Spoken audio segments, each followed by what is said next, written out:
Hallelujah, amen. Sweet Lord, born again. What you doing? Who you seeing? I got the right feeling. No money, go tell her. Go get it, go do ya. Where you going? Where you seeing? I got the right feeling. I've been loving you. Been loving myself for a minute. I've been loving you. Been feeling myself for a minute. I've been loving you. Been loving myself for a minute. I've been loving you. Been feeling myself for a minute. Ain't no one like me. Ain't no one like me. Come around me, you see. Come around me, you see. Ain't no one like me. Ain't no one like me. Come around me, you see. Come around me, you see. I see you looking at me. I see you looking at me. I see you looking at me. Looking at me. Peekaboo. I see you looking at me. I see you looking at me. I see you looking at me. Looking at me. Peekaboo. I've been loving you. Been loving myself for a minute. I've been loving you. Been feeling myself for a minute. I've been loving you. Been loving myself for a minute. I've been loving you. Been feeling myself for a minute. Ain't no one like me. Ain't no one like me. Come around me, you see. Come around me, you see. Ain't no one like me. Ain't no one like me. So I have to disable music. Well, hello everybody. Bonjour. It is us, and we are jumping into the draft, and I will fix the overlay in just a second, don't you worry. But until then, I mean, you can see the bands down there. It is me, it is him. Let's go. Hello everybody. Hello chief viewers on Energy something. Let me... Jesus, I'm modding and I have to do the overlay. Oh my god. So much stuff to do, man. It's amazing. Okay, so I have the wonderful Warlix with us today, and he's currently diving into the chat notes, into the patch notes, of course. And while he talks a bit about all those many changes, he will give me some time to fix the overlay. Yippee! Yeah, I mean, I still have to go through them, but I think we just start with the draft now, because that's going on right now. We can see on the side of Foxnyr we have Varus, Jarvan, Udyr Band, and on the side of Kaufland, Hangry Knights, we see the Aatrox, the Poppy, and the Ash Band, and now the Skarner currently picked. Now, like I said, I have not read the patch notes just yet, but I do know that they're enrolled so far. That Skarner is quite a highly contested pick, so you know, we'll be interested to see where that one goes. It's being played in the jungle quite often now. He's very annoying, you know, can go through walls. It's annoying to deal with. But he could also be played in the top lane, you know. I've even seen Mickey X kind of play that in the support role if you want to be really spicy with it. But yeah, now we can see Foxnyr responding with the Viego and the Jhin. You know, Jhin always a very nice supportive AD carry. You know, can just sit back, you know, get the curtain call up and support your team from a far distance. Really annoying to deal with, good setup for team fights. You know, if you want to start off a fight, you just have your Jhin sit far back, curtain call, and you go in. Very straightforward on that one. Now the Viego can be really strong in team fights. You know, we have seen the Viego get the resets with the ult. It's very important to get that first kill really fast, because otherwise you kind of struggle in the team fights. Gonna see the Syndra and Reply as well. Very strong mid laner. Also very meta currently at Worlds, right? Because you see the Syndra and the Orianna being picked so often. Very solid mid laner. It's gonna be blind picked as well. It's gonna be quite decent into most matchups. So we're gonna see, or are we looking forward to see what Brosard is gonna pick in response to that Syndra. Perfect stuff there. I love it. I think the overlay is fixed. Meanwhile, again, as always, when we have a stream like that with a like random source, then we literally cannot prepare, so it's always a bit of a hassle, you know. We will have to do it on the fly, but here we are. And of course, Pour with Cookie is already writing the GGs in chat, because Prozart, that's how you say his name, by the way. You know, it's like claps and caps and craps. you know. And he's Prozard, and he's on LeBlanc, and we have seen his LeBlanc. He's actually really good. I like. Okay, that's one thing I have to get out of here. I was a bit worried because I thought it is Finn in the jungle, and of course, no offense, but I have never seen him play Viego, so I was a bit. Wait, Viego? But it's not Stray Lex, it's a Kiyomaru, and I think he is actually a jungle main, so you know, again, Viego players unite, you know. It's really simple here, and it's also something that I talked about with Marv, funny enough, where he said he thinks it's a bit boring in Worlds that you only see those safe champions. You see the Skarner, you see the Seicho, you see the Vi. You know, they can ignore farming, they can just hover in the bush, brain AFK for 7 years, and it doesn't really hurt them, right? But then you have a champion like the Viego, and he kinda needs to be in the game, right? He kinda wants to stay ahead just a little bit so he can contribute to the burst damage. And basically then help out the team and stuff, you know, so yeah. It's an interesting draft for sure. I agree, you know, like the Viego, you kinda want to get that first kill as soon as possible. So, you know, also having the LeBlanc on your team, having that insane burst damage on your mid laner is really useful to get that reset going in the team fights. And now we're gonna see the Ornn. We don't have Strelax to play it in the jungle, so I'm gonna assume that one goes right in the top lane where it's supposed to be. I mean, we have seen some lane Viego is also like a thing, you know, but with the Ornn and the LeBlanc, I would be very surprised if we see a lane Viego. Shut up! No, let me. No. Yeah. Don't give me. We're gonna see the Lucian Nami in the bot lane, so yeah, we do see the classic Lucian Nami in the bot lane. You know, it is kind of a meme that, like, you know, if you're not like an Asian bot lane, you should not play it because you can't really play it to its full potential. You know, like how the LEC and LCS is also kind of memed for their Lucian Nami. So we're gonna see what they're gonna be able to pull off with the Lucian Nami. It's a very strong duo, obviously very often picked together, and it's gonna be Maxi rounding it out with the Karma bot lane, which is very interesting. You know, we're gonna see how they're gonna be able to deal with the Lucian Nami. Like I said, very strong bot lane. I do think, you know, like the Jhin Karma has a lot of poke and range in their kits. Potentially could be setting up some ganks. You know, maybe Brostar wants to roam down the bot lane, have the Jhin set up some kills with the Curtain Call, and get some kills down the bot lane. But other than that, Lucian and Nami, very scary combo together. But we definitely have our eyes open here on Brostar, right? You have the mid lane, you have the LeBlanc. We have seen him carry before, especially on the RE. Remember that game, right? I don't know what his score was, but it was something insane. Yes. Yeah, so, you know, Brostar on LeBlanc, being in the mid lane, you're able to roam everywhere you want, you know. So it'll be very interesting to see how he's going to play out this game. And if he's gonna be able to get those roams off, get the snowball off, and carry on through the game. Why didn't they just keep the draft? I'm so sad. Yeah, that's kind of sad. Yeah. Okay. We don't know how long of a delay we have now, so I'm really tempted to redraw the draft. Honestly, I'm giga tempted. Wait, give me a second. You know, we have like 7 years anyways, apparently. So give me just 1 second. And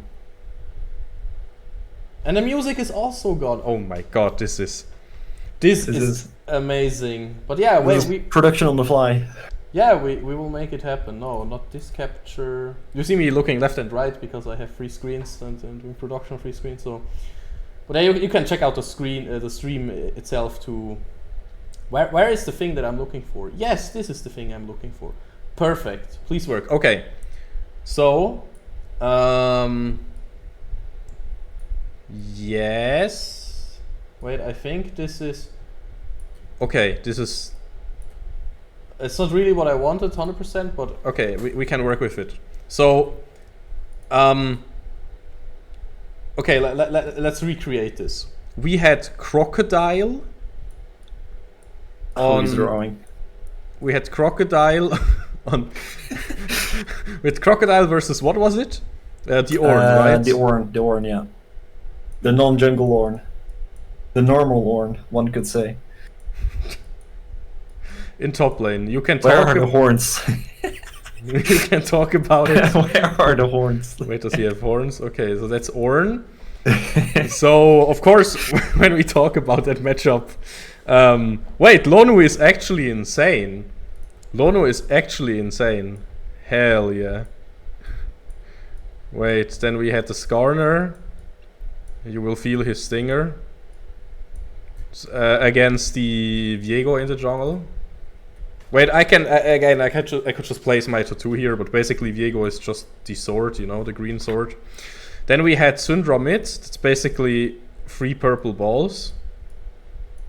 Against the LeBlanc, which is also kind of purple. Now we will just make like 2 to show her passive, you know, the passive that runs away sneakily, you know.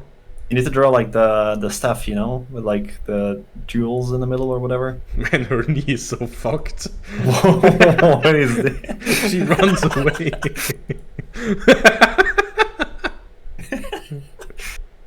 Okay, that is LeBlanc. We're getting there. And then bot lane was Lucian Nami on the left side.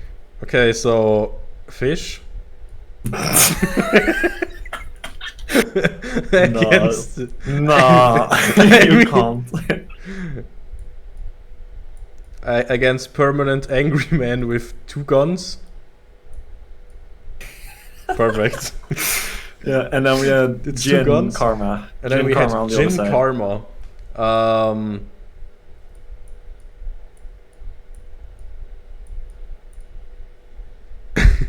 Oh yeah, Jin is basically just 4. Jin is just a 4. Oh my god. Yeah, but I already started. I wanted, you know, while he's sniping. Yeah. Like this. With his ult. Oh. And then Karma is an M for Wombo. Now she's like... She has those flying things behind her. Now it's Karma. And she throws her Q. Goes like... Okay, now we can finally talk about the draft because we recreated. Thank you. Imagine the game goes live right now, that would be fun. No, okay. First of all, we have the Croc against the Ornn in top lane, and I think that's the most obvious one, right? For a Kaufland Hangry Knight, you have the option of playing around the Croc, but you have also the option of just letting the Croc exist and be like, yeah, you know, he will frontline later, I play around Syndra, play around the Lucian Nami, it's fine, right? So I feel like that's a bit of an advantage here. What do you think? It's like more flexibility, that's for sure. I mean, I feel like the Renekton obviously is like kind of strong early game, but then you're kind of playing against a rock named Ornn who will just sit there and smack you in the face. So I know it's gonna be like up to them if they can like find an advantage, but then like Renekton also just falls off really hard, and then you know the Ornn, the engage is like super insane, right? And you also provide value with your passive, upgrading the items of your teammates. So I feel like later in the game, the Ornn is obviously going to be way more valuable than the Renekton, and you know it's going to be difficult to find an advantage for the Renekton that can actually be used well. So I mean, you could play around the Renekton and try to snowball with it, but it's difficult. So that's kind of how I see it. Yeah. Okay. We got that one going. Now, the jungle matchup, I think I hit it a little bit. The Skarner is just safe, right? With Skarner, you have no... let's say he's always good, but he's never insane. You know, he's always good. He will always run through a wall. He will annoy you. He will impale 2 people. I will be casting like, oh my god, he hit 2 people with the impale. Wow! And that will happen a few times. A few times he will miss the impale. And that's about it, right? That's all he does. And then Viego, he either goes in and dies and did nothing, or he goes in, gets a reset, gets another reset, gets one more reset, he breaks all the hearts, and he just got a penta, you know, that's the potential. Yeah, I mean, there's definitely more carry potential on a Viego, obviously. Like, as Skarner, you're kind of, you know, limited to doing the impale, and that's it. You know, obviously they can carry a game with that as well, and having some sick early game ganks. But I see in the chat we have about a minute left, so... I do think if I look at this draft, you know, it's gonna be mostly about the bot side of the map and probably the mid lane as well, right? So for the mid lane, it is gonna be very important for Foxnyr to get this LeBlanc ahead, because the potential to snowball with this champion is like insane, right? Oh, there we go. We got the live game already going. I don't want to go into the live game. I prefer my Well- drawing so much more. Oh my god. Yeah, so we got Kaufland Hangry Knights versus Foxnyr right now. Going live there, we're gonna start up with a level 1. And it's just a little chilling, you know, you can see both teams just, you know, basically guarding the entrance to the jungle, making sure there's no sneaky wards that are being placed in their jungle. They wanna keep it clean of those pesky little wards. So that means in the early game, we're also not going to see any vision on the junglers, right? That can be quite massive if you want to go for an early gank, especially as a Skarner, right? That, you know, the ability to go through the walls is so strong. So making sure you have no vision on the Skarner, you know, it's going to be very helpful coming into the early game.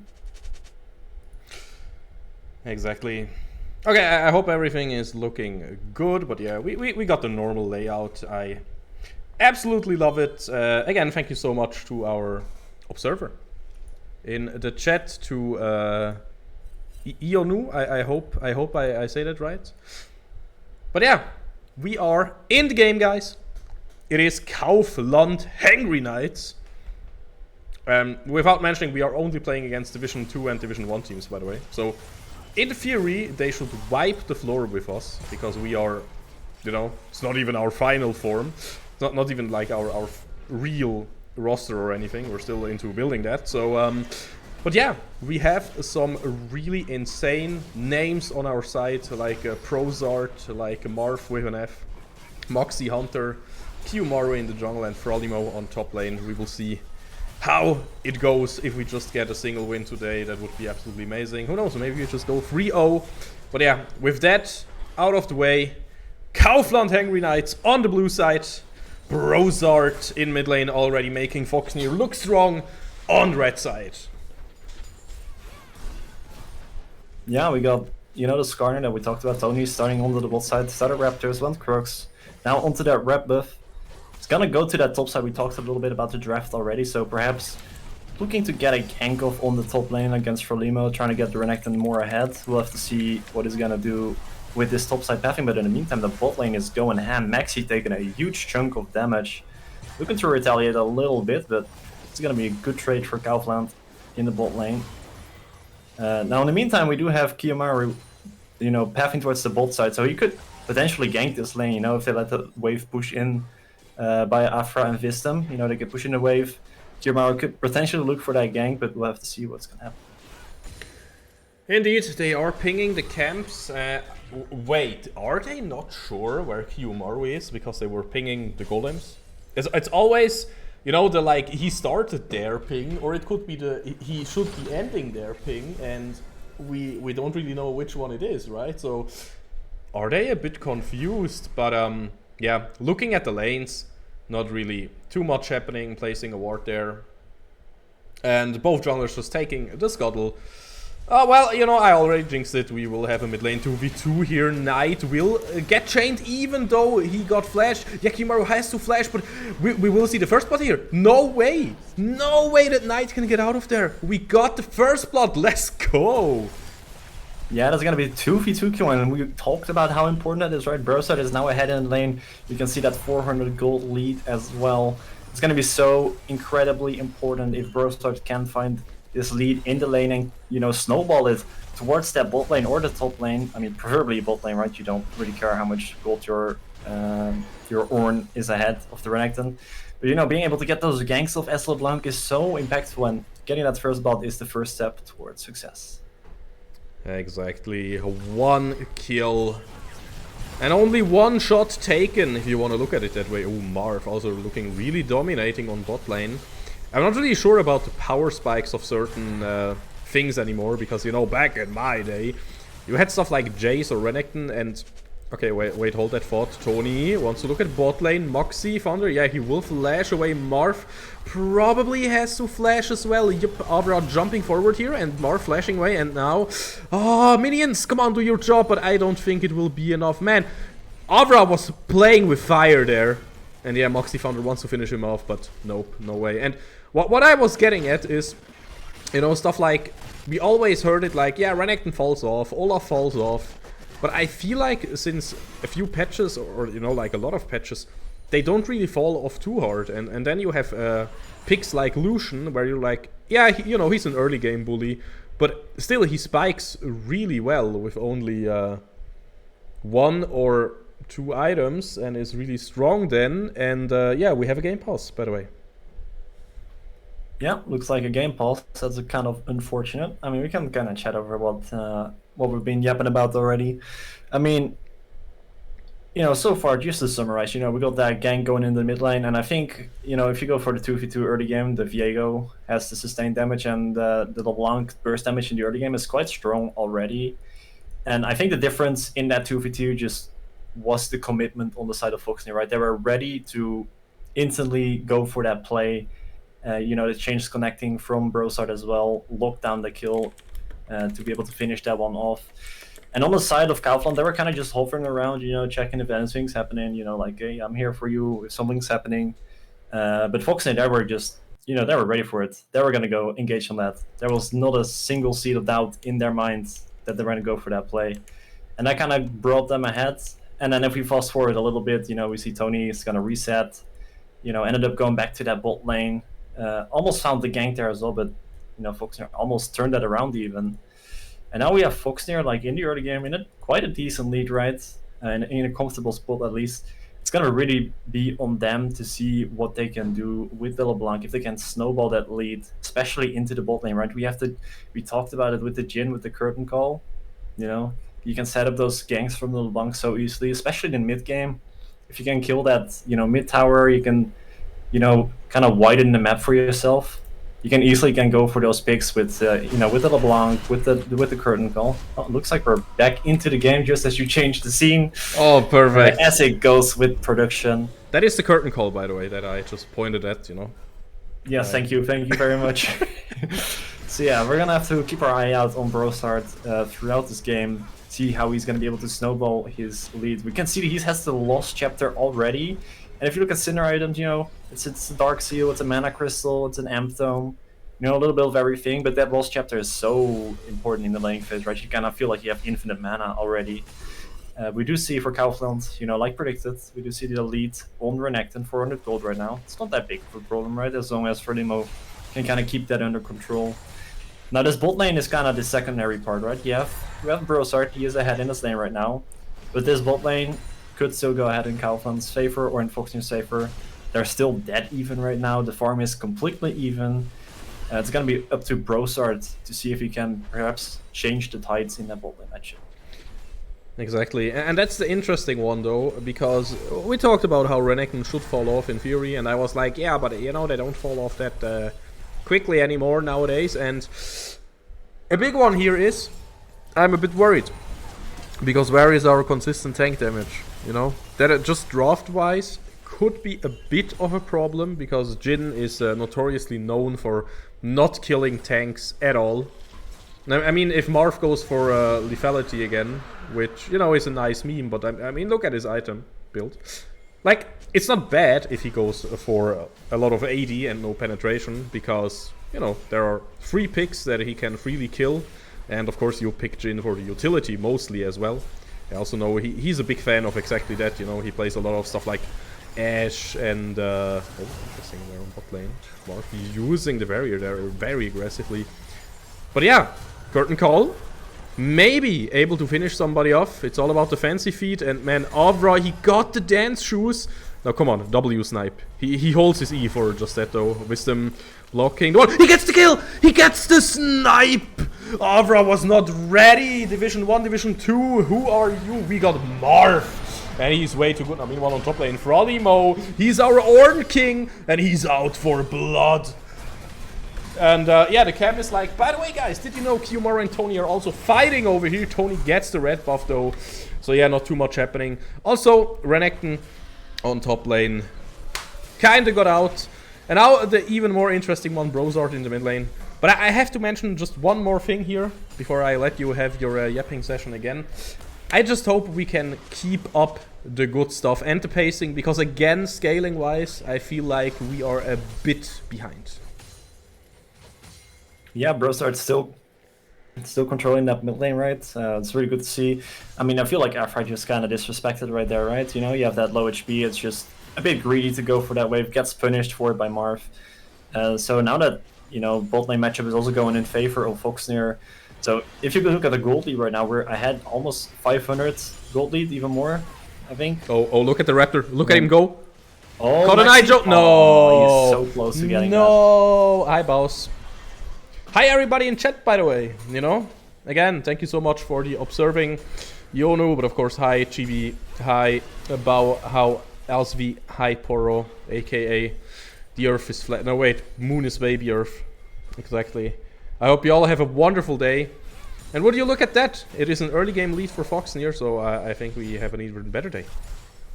Yeah, it's looking good for Foxnyr right now. We're gonna see Brosard. He's gonna recall, and he should be able to spend his money on some very beautiful, juicy items right there. We see Maxi just being a little bit of a bully, right, in the bot lane.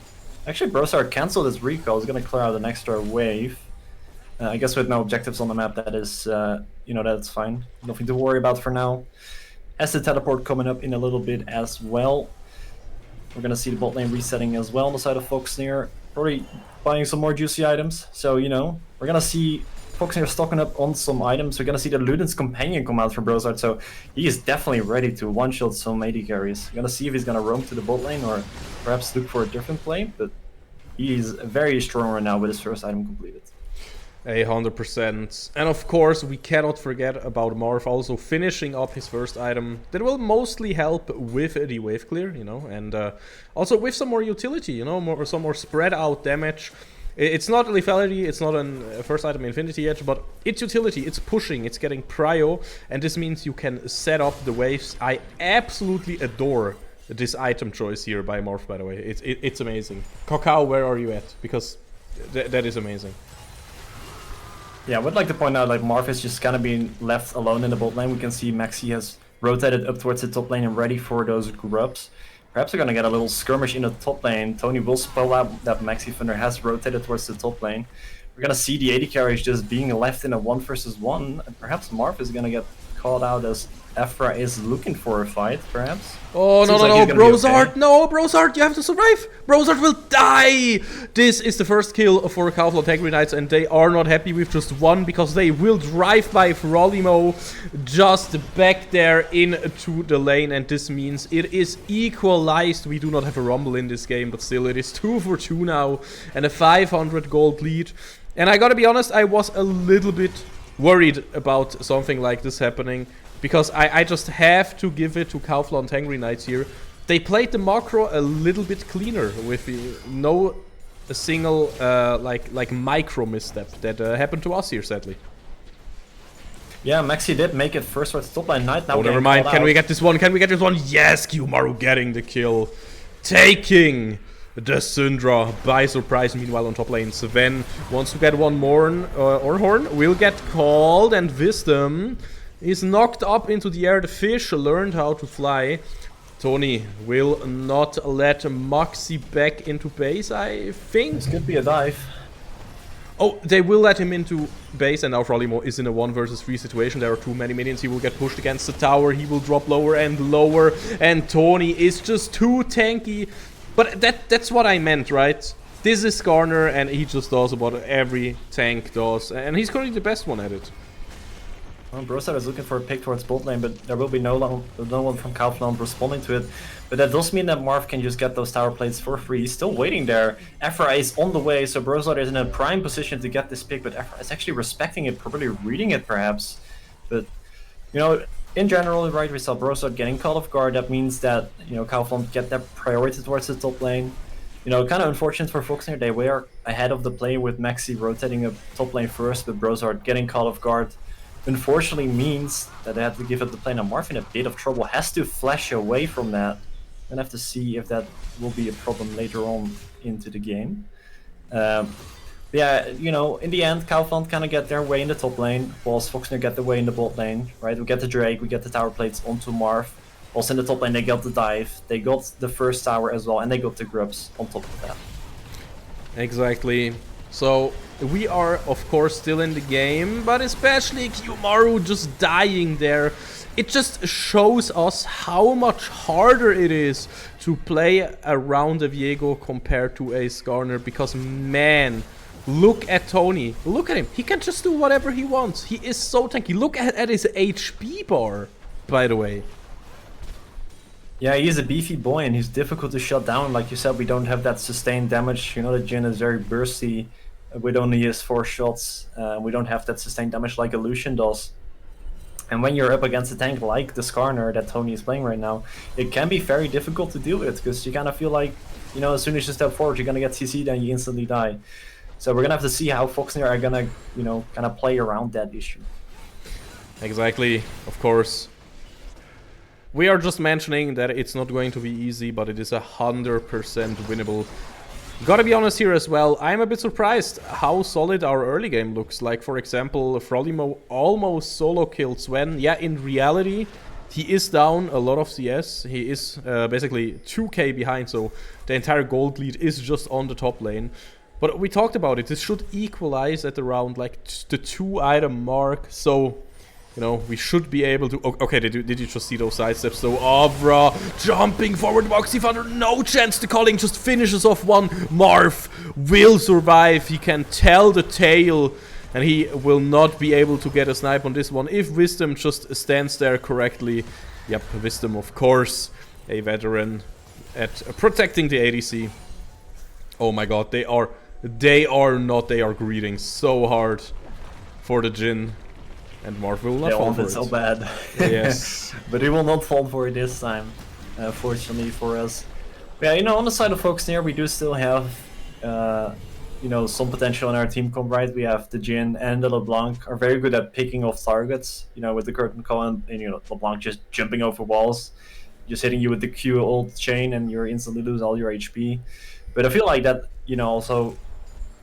you need some vision control for that, and that's going to be perhaps a little difficult for Foxnyr right now. They're looking for a play towards the mid lane though. Oh yeah, mid lane. Now this is where we're shining. Some scrappy fights. Avra will not get a kill there. Now this is the first reset. Now we have the Lucian on our side. We are shooting. Rootin' Tootin' Cowboy shooting. Tony is so friggin' tanky. We just had a Lucian wail on him for what felt like an eternity, and it was not enough because, man, Tony is just giga stacked. Yeah, I guess one way to deal with the DPS issue is to just kill Lucian and become the DPS yourself. Yeah.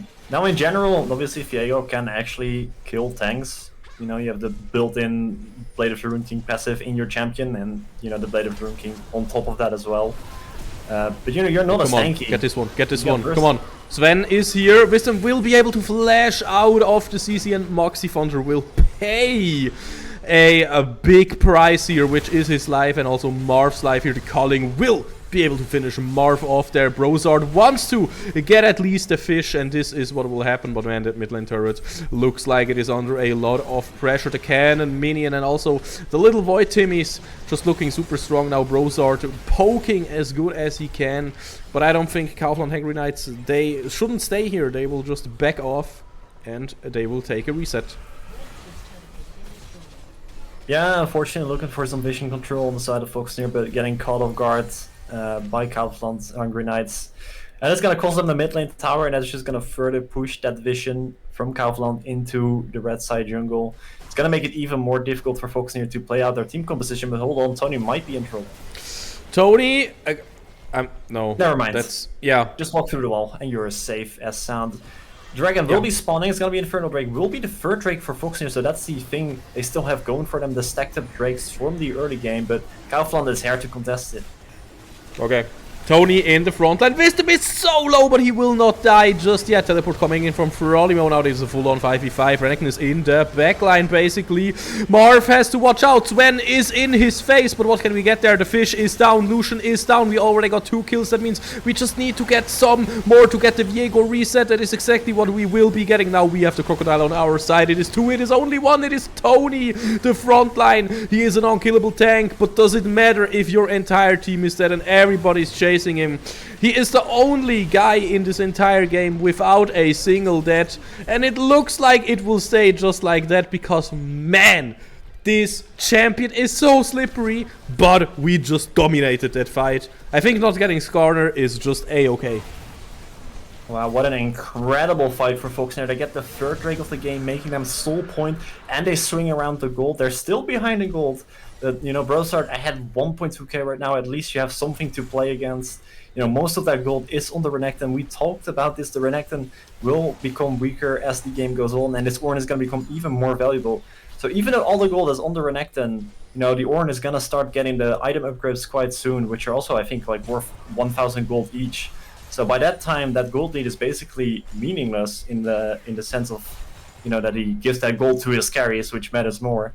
So Foxnyr with a good chance to swing around the game with that insane team fight.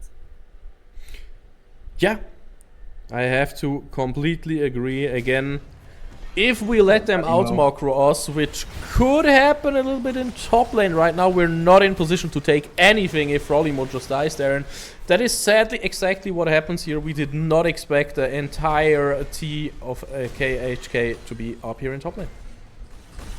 Yeah, there's going to be a pick for Kaufland. The only good news for the side of Foxnyr is that there's nothing up on the map currently. I mean, the Baron will be spawning quite soon, but it's going to be risky for Kaufland to just, you know, try and yoink that off the map. So most likely it's just going to be the pick, but that mid lane tower is looking juicy low and should be taken right there with Tony threatening it as well. That wave should be enough, but Foxy are trying to hold on to that tower quite well. Brosard even going all the way in. Yeah, the turret is dropping low. The clone took a lot of damage here and blocked a lot. Avra really wants the turret, but nope. The minions are not here, so the turret will be super tanky. Now Knight trying to find something. Moxie Founder taking a lot of damage. Meanwhile on bot lane though, we have 3 people against the Crocodile, and this will be a kill. Brosard might be a bit in danger, but nope, never mind. He can just jump out of there. Beautiful bubble there. Means Kiyomaru has to hard break out of there. Now, can we get the flank in somehow? The curtain call to just get a bit more utility. The Nami with the tidal wave interrupting it instantly.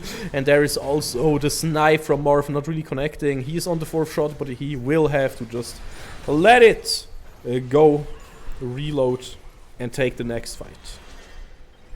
Yeah, ultimately a couple kills being exchanged back and forth, but you know, it is going to be Kaufland actually getting that second mid turret, which they were looking for, right?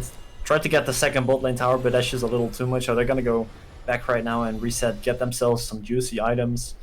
You know, looking at the items actually, now that we're talking about them, we can see that most champions there are looking 2 items strong. But you know, on the side of Foxnyr also, you have a couple items stacked up. You know, the Viego. You know, most champions are kind of matching each other, except for the Ornn, obviously still a little bit behind. You know, the Rex already on 2 items. But we can see, you know, Brosard and Marv, both 2 items, kind of matching their counterparts. They're, you know, a few components behind, so it's still going to be the lead for Kaufland, but having those items completed ultimately is very important. Brosard, okay, goodbye, Fizden. Yes, Brosard. Like looking for more. He's shining bright here. He even got a beautiful shield, so the Karma can get us some assist money as well. And I think we might look for the Nash now. We are actually standing like a good chance here if we can get that Nash. And that should be in the realm of the possible. But now we're not really looking for it. We are not confident enough to face off against Tony and Sven, it seems like.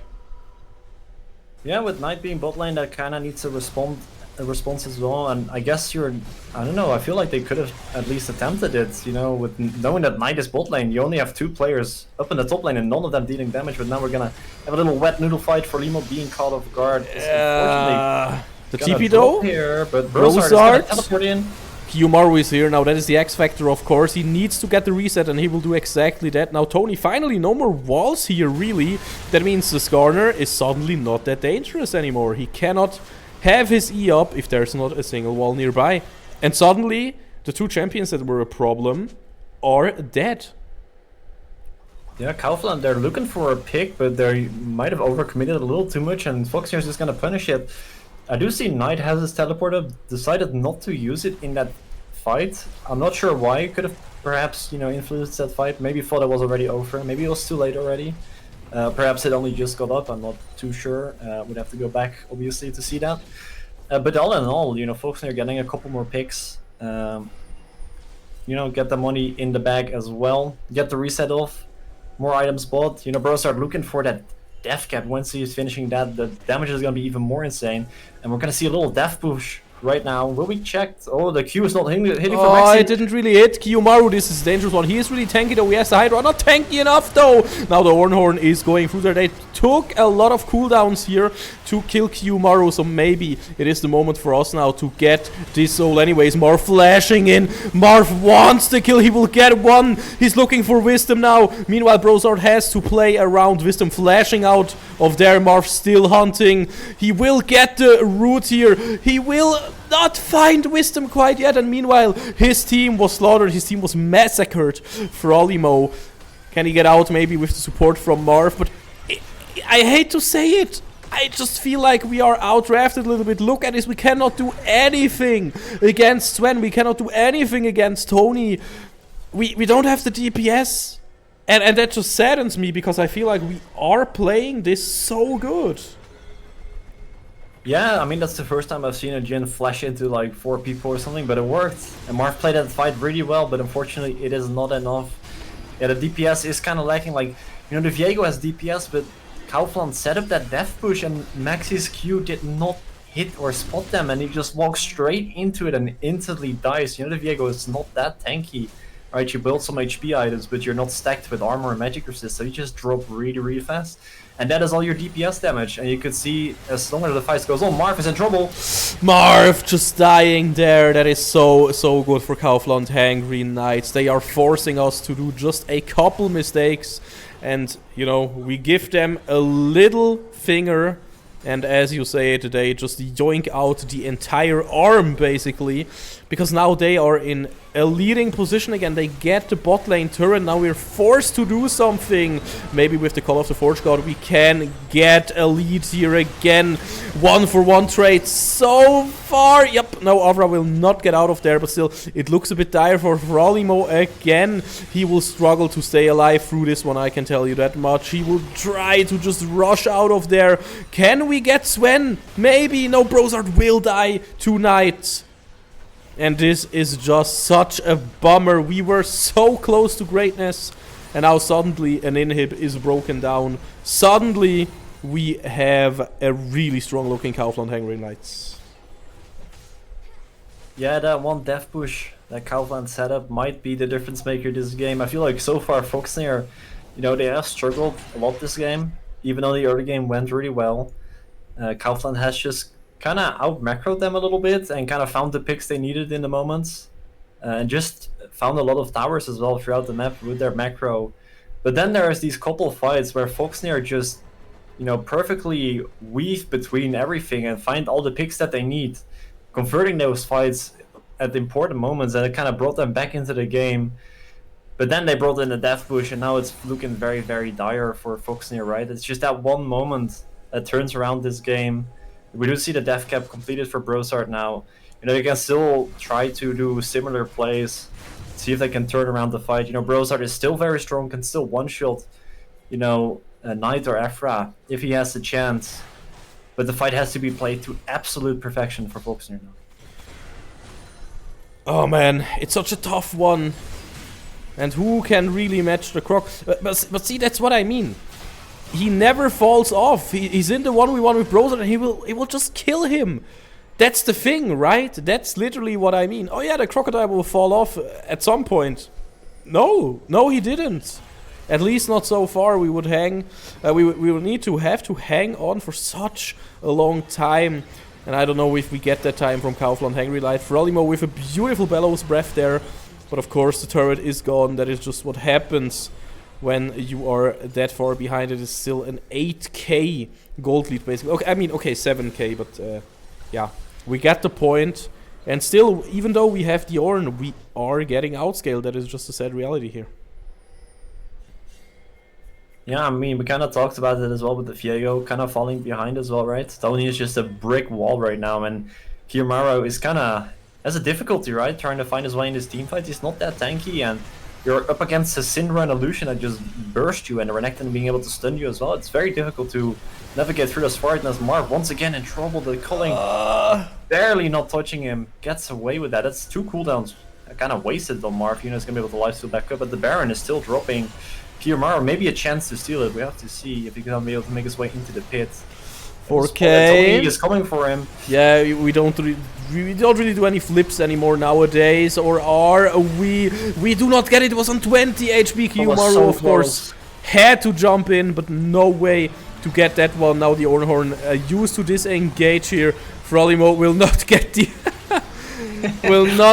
headbutt there. I think he even eat in there just to give some more time to his team. And yeah, but honestly, to me, the positive thing is, I feel like we played just as good as Kaufland Hangry Knights in some phases of the game. But in the late game, in the mid game, in the macro related things, Kaufland was just a little bit better so far, and that is why they are in a winning position right now. Yeah, I mean, I feel like Kaufland, the most parts of this game, I mean, except the early game, Albertus are being 1v1 as well. That's not what you like to see. I mean, you know, desperate times call for desperate measures, and unfortunately, Bros are not able to find his answer to this game. Snipe will pick up that kill. But yeah, just to go back to the topic, I feel like, you know, the early game, we kind of had something going on, but then the macro has just been better for Kaufland, and they've been able to generate more gold, find more advantages over the map compared to Foxnyr. Now, Foxnyr has been able to find these miraculous team fights a couple times, which kind of brought them back into the game, but you know, at some point Kaufland just took over with that death push, and ever since, you know, Foxnyr has just kind of been slowly choked out of money. There's nothing to do anymore, as Kaufland will be looking to close out this game pretty soon. It's going to be a second Infernal Dragon for them as well. Super Minions pushing into the mid and the bot lane. We can see Sven pushing out that top lane as well. That will be the base attacked from 3 sides of the map, and the wave clear on side of Foxnyr is not that high, even if you have a Jhin with static shift, right? LeBlanc, not that great at wave clear. Oh my god, he got one! Shot. Now this is what we need, and instantly Ornhorn to get engaged there. Knight will be forced to flash away. Frolimo in the front line. Their bros are jumping over the wall. The Banshees will be popped. That he never mind. It's just a word, and it's a pre-item. Meanwhile, though, Sven, his emote game on point, has to kind of run away. He still has the flash up, though. He still has everything. And now Marv has to join in there. It's still a 5 versus 4. Can we win that one? If we win those. Never mind. Kiyomaru just died. We did get Knight, though, but without Kiyomaru, we are lacking the DPS. We are lacking the resets here. Sven now an absolute menace, an absolute nightmare in our faces. Marv with the barrier will try to stay alive, but nope, he will not be able to stay alive. The turrets are just shooting some of the minions, but I don't think that will be enough. It is only Brozard against 4 members from Kaufland Hangry Knights. And I hate to say it, but I think this could be it. We fought valiantly, we fought so well, but it shall not have been enough. Even though for now we Brozard putting on a hell of a show, but nope. Cannot get a single one. Great performance though. Great performance. And yeah, chat instantly agrees with me, of course. Looked pretty good until it didn't. Classic, right? Classic. Absolute classic. So yeah, guys, this was the Kaufland Hangry Knights versus our boys from Foxnyr. Now it's art. And sadly, Foxnyr, well, they just blew up. Yeah. Thank you for the summary. That was the analysis of the game.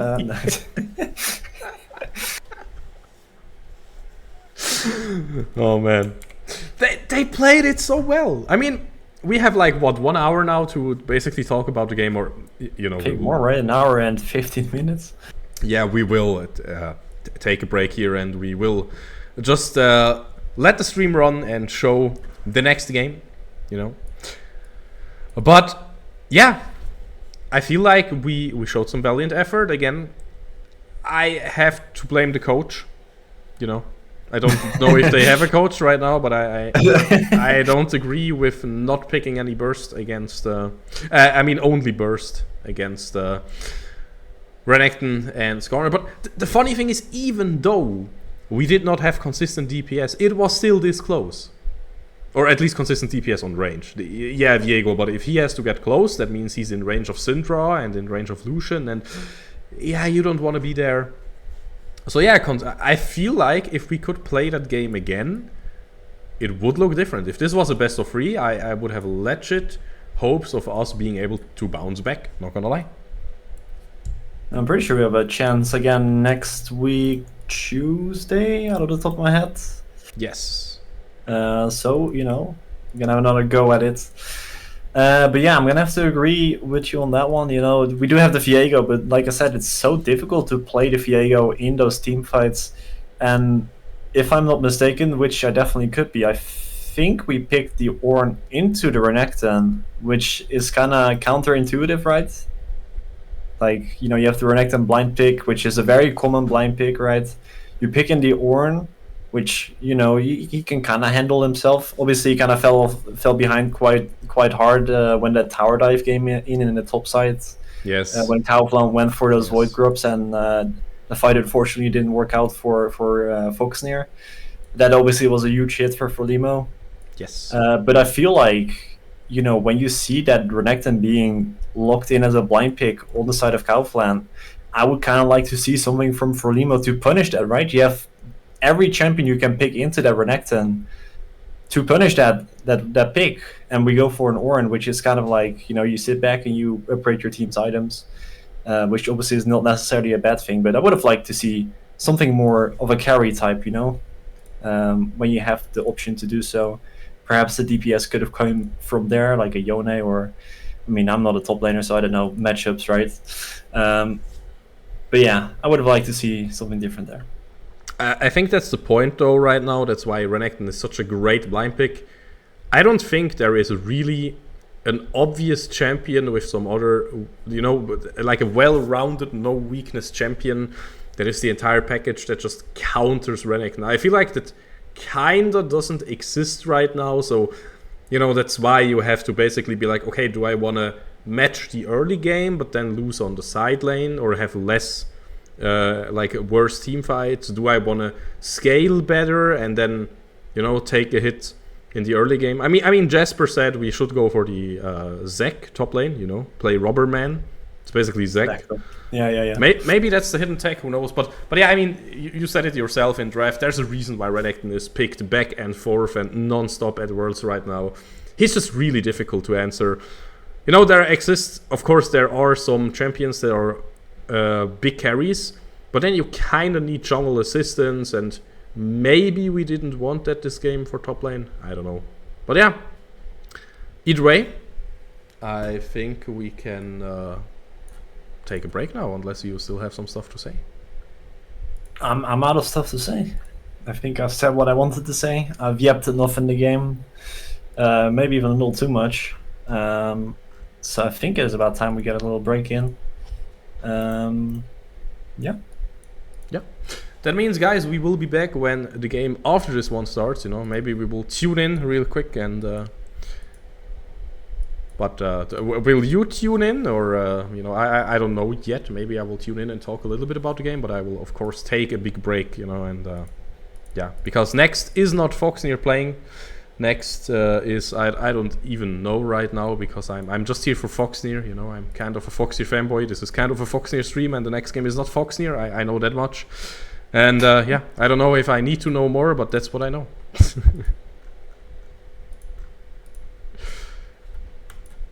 Fair enough. You don't know the matchup either? I thought maybe you're like, well, you know, the next matchup is this. Unfortunately, not. Unfortunately, I do not. Otherwise, I would have chimed in right now and be like, I'm the one step ahead of you. But no, unfortunately, I don't. Okay, guys, we will see ourselves in a few minutes or like 1 hour. But hey, make sure to have fun with the upcoming match. We will head into a break. See you soon.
Been love myself for a minute.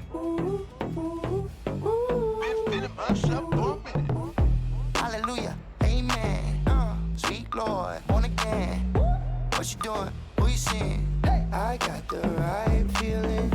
No money, go tell her. Go get it, go do ya. Where you going? Where you seeing? I got the right feeling. I've been loving you. Been loving myself for a minute. I've been loving you. Been feeling myself for a minute. I've been loving you. Been loving myself for a minute.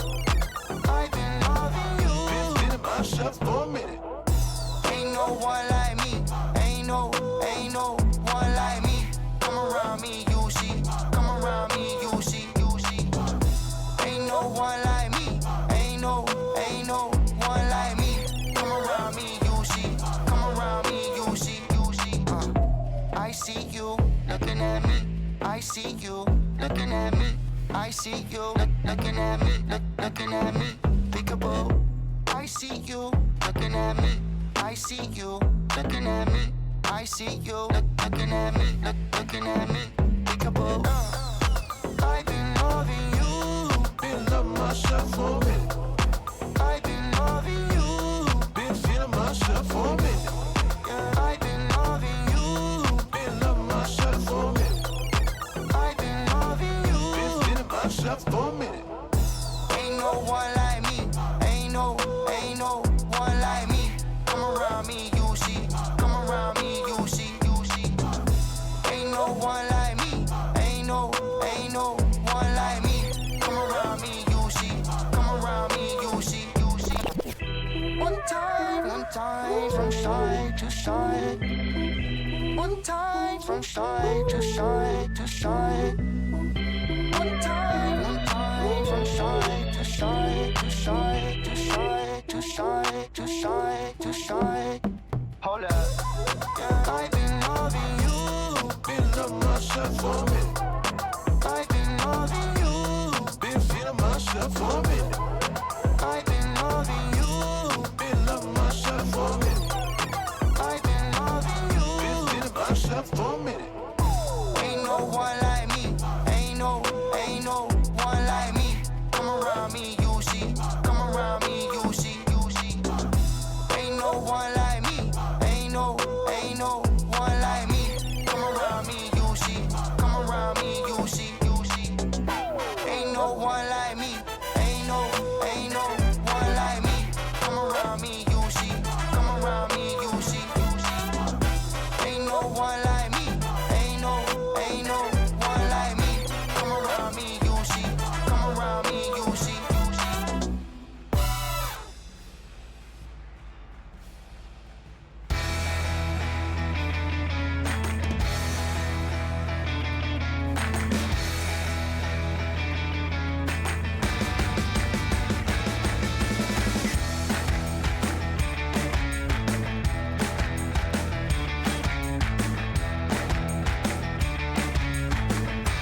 here we are. Hi, everybody. It's me, and it is Warlix. And it is maybe a dead Sven on the top lane. Goodbye. Have a great one. Bye bye. We cursed them. So what did we miss, by the way? I mean, I'm not gonna lie, I've not paid much attention, but it looks like All41 Gaming is kind of having a lot of fun right now, based on the scoreline, being ahead 2K goal as well. It's looking pretty good for them. Yeah, definitely. I think it's quite interesting to look at All41 Gaming, of course, because we will play against them later, right? So they are picking a risky version of a champion. Now, Nocturne, to me, is also, you know, if we look at the categories that I mentioned earlier, Nocturne falls into this Sichuani, what did I say? Sichuani Skarner Vai category. You will always get the same. You get a paranoia, you fly into somebody's face.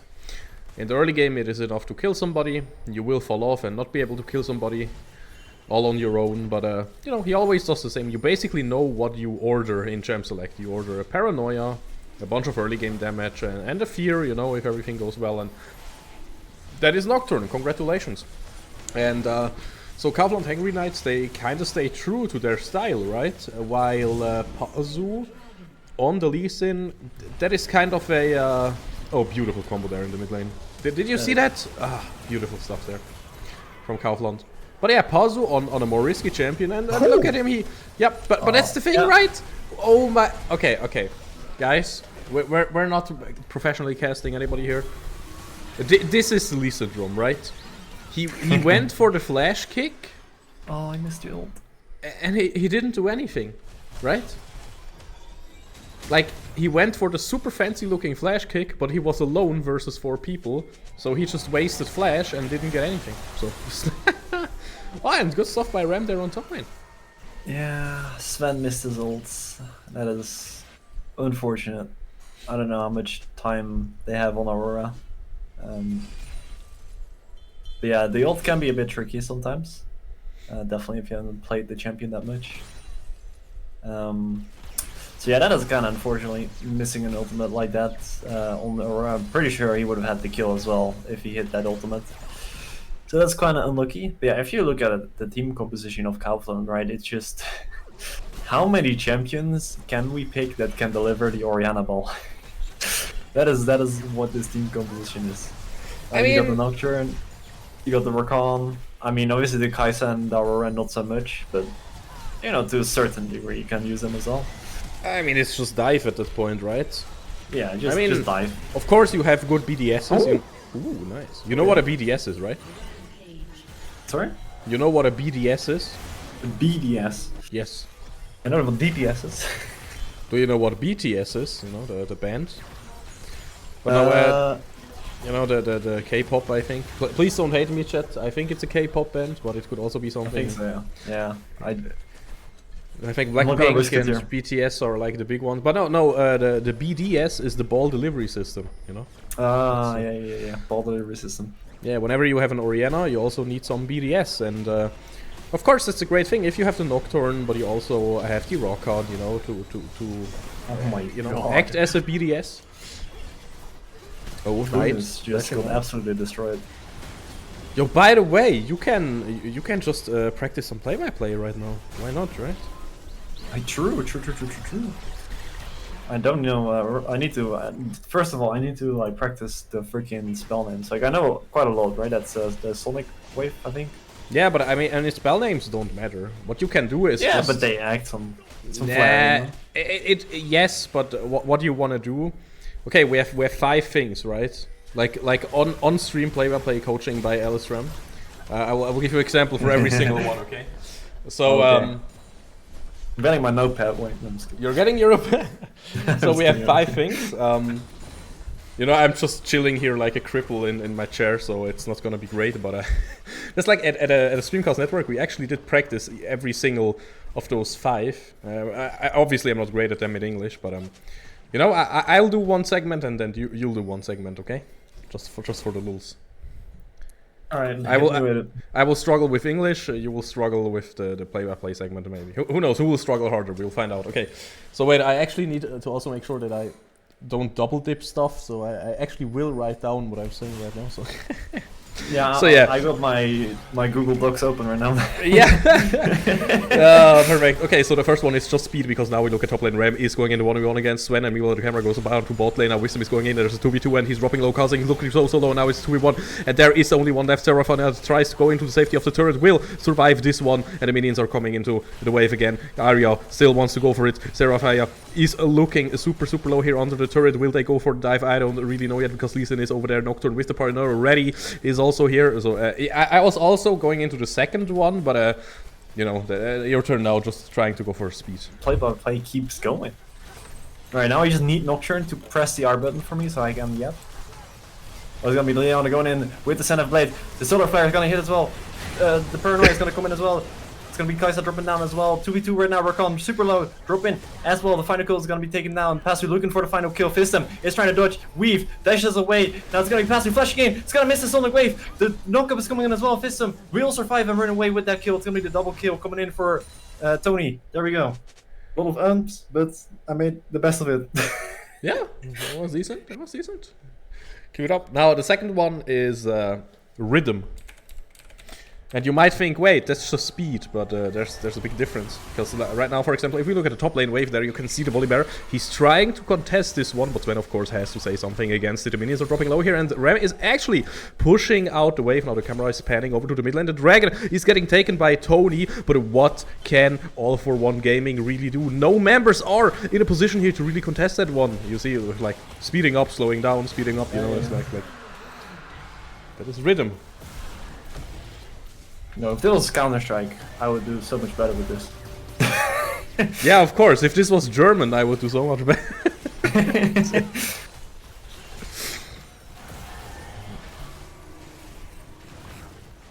Oh, we got some mid lane action coming in.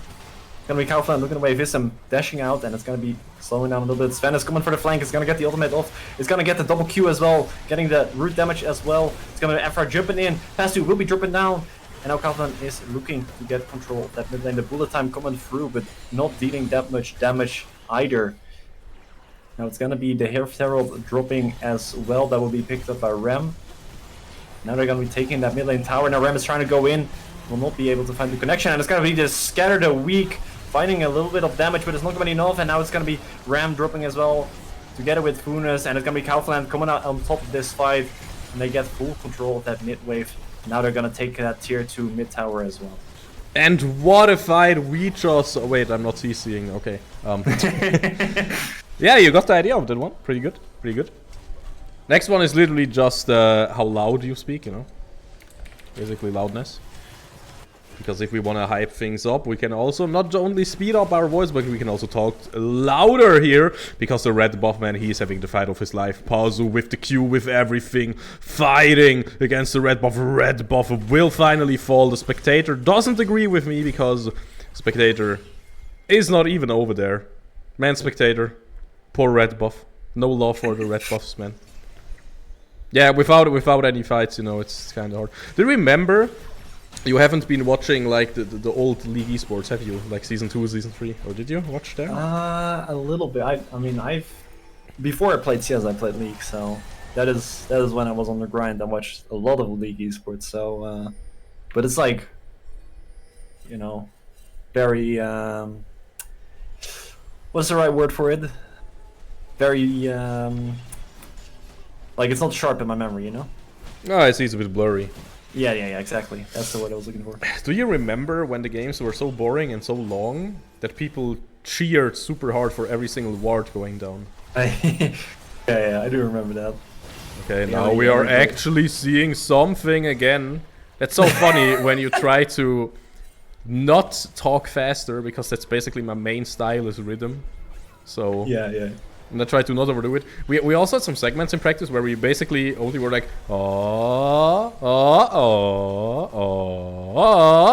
basically, you know, like, and yeah, that's the next thing, pitch, by the way. That's literally the pitch one, where you don't use words, you only use blue buff, look at blue buff, blue buff, 1k, blue buff, 90 gold, yummy, in my tummy. Action over, go back down. I think the best part of this is that for the last 5 minutes you've been trying to look for something to play by play, and all we've gotten is blue buff. Gotta be able to hype up everything. Tony! Yep!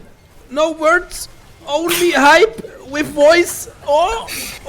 Tower dive! Things happening! They're escalating! Go back down with voice. I'm so bad at it because I don't use it often.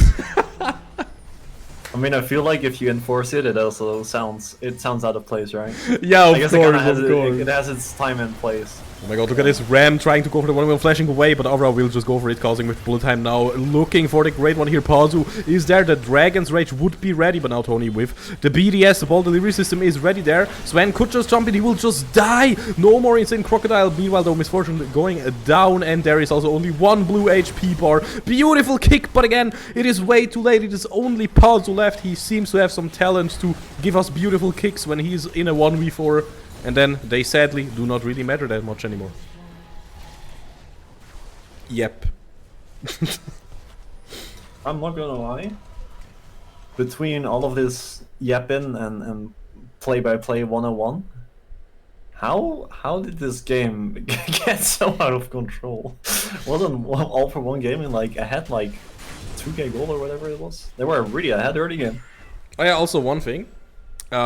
A 10% gold lead is worth mentioning. That's also casting 101, you know. If you're at 2,000 lead, but you're at 20,000 gold, then it starts to become noticeable, you know, more or less. So. Alright, listen. That's all fun, but also, if Foxnyr has a 200 gold lead, I will say. Oh, beautiful combo. But you actually asked a question, right? And I'm the CC as well here, so I'm a CC this so hard. Comp from Kaufland Hangry Knights, easy. Caveman, Ooga Booga, press button, win. Simple. Composition from All41 Gaming, not simple. Hard to play. Lots of Ooga Booga, lots of buttons presses to win. Bad. Complicated equals lose.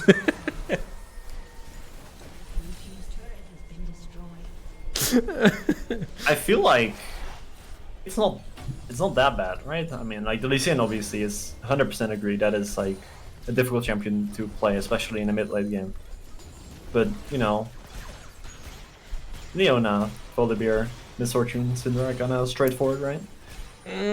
The problem is... But I do agree, like, Kaufland is just ball delivery system, and you have your cooldowns up, you go, and you're done. Yeah, there's no easy engage, you know? There's no big go. There's no... There's no go button, I agree with exactly, that. there's no simple pop flash setup, you know? No more flash nades, no more pop flashes to get in there. No more pop flashes, yeah, true, Only white swing bad. You see, go in, beautiful wobble. Look at this! Juicy. Look at this! Yeah, that is some nice BDS. Oh. That is a good BDS. Yeah, that destruction is. That accounts for 100 kilocalories at least, man. For my diet, that was some serious gourmet stuff. Yeah, that was the good stuff right there. You just click on the backline, you know. You click on the backline. It's consistency in the end, right? You click on the backline, Knight, and I still don't know if it's a bug, by the way, because, or you know, maybe I'm not up to date.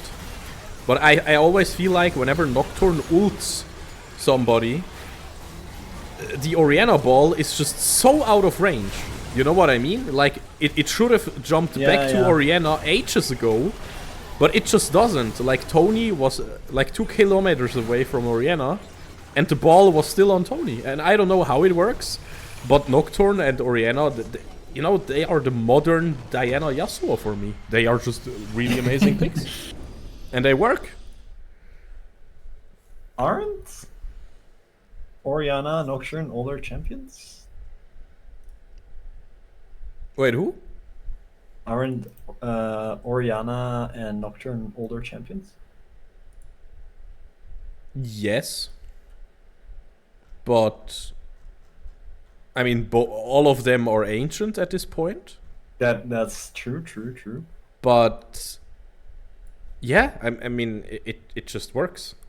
It just works.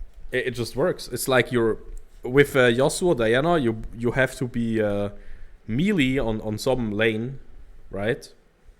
And there you have a normal control mage like Oriana in mid lane, and for some reason it yeah. You know, there's beauty in simplicity, right? Yes. You just wait for your cooldown, you press R and you kill. And you wait again. You repeat. And then you win the game. It's beautiful, isn't it? Yeah.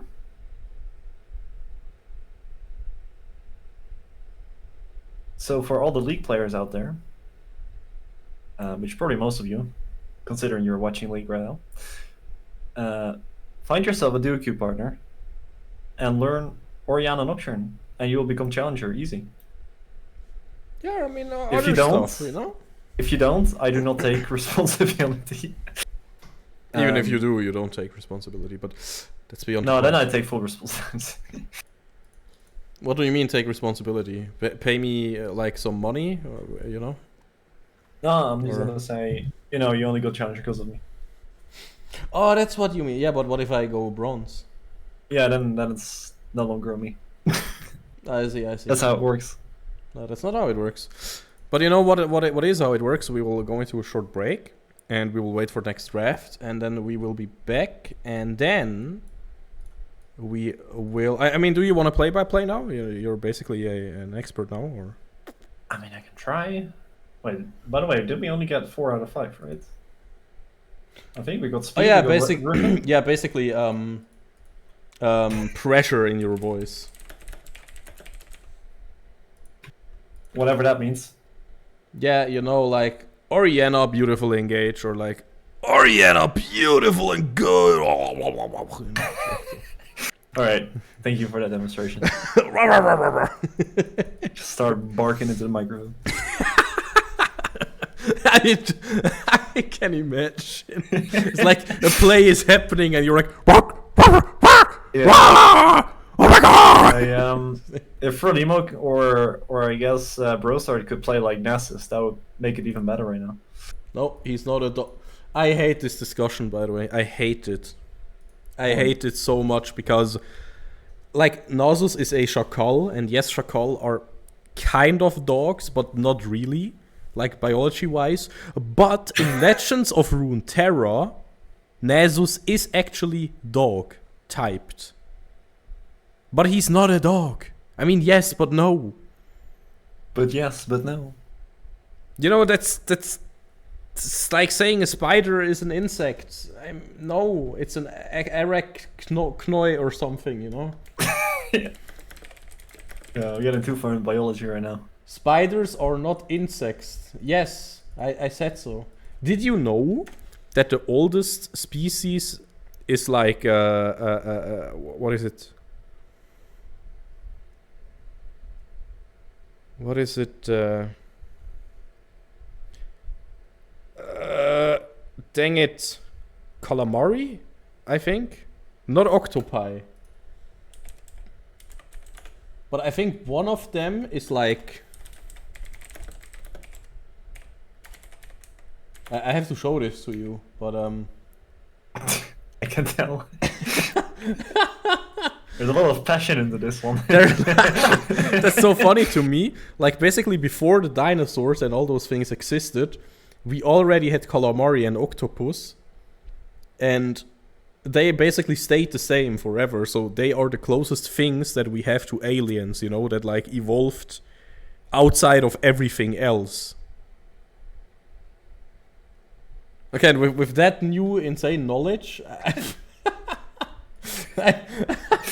I'm gonna have to fact check this. Yeah. Oh my god, yeah, we'll head into break and then we'll be back. Have a good one.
Can make a new one.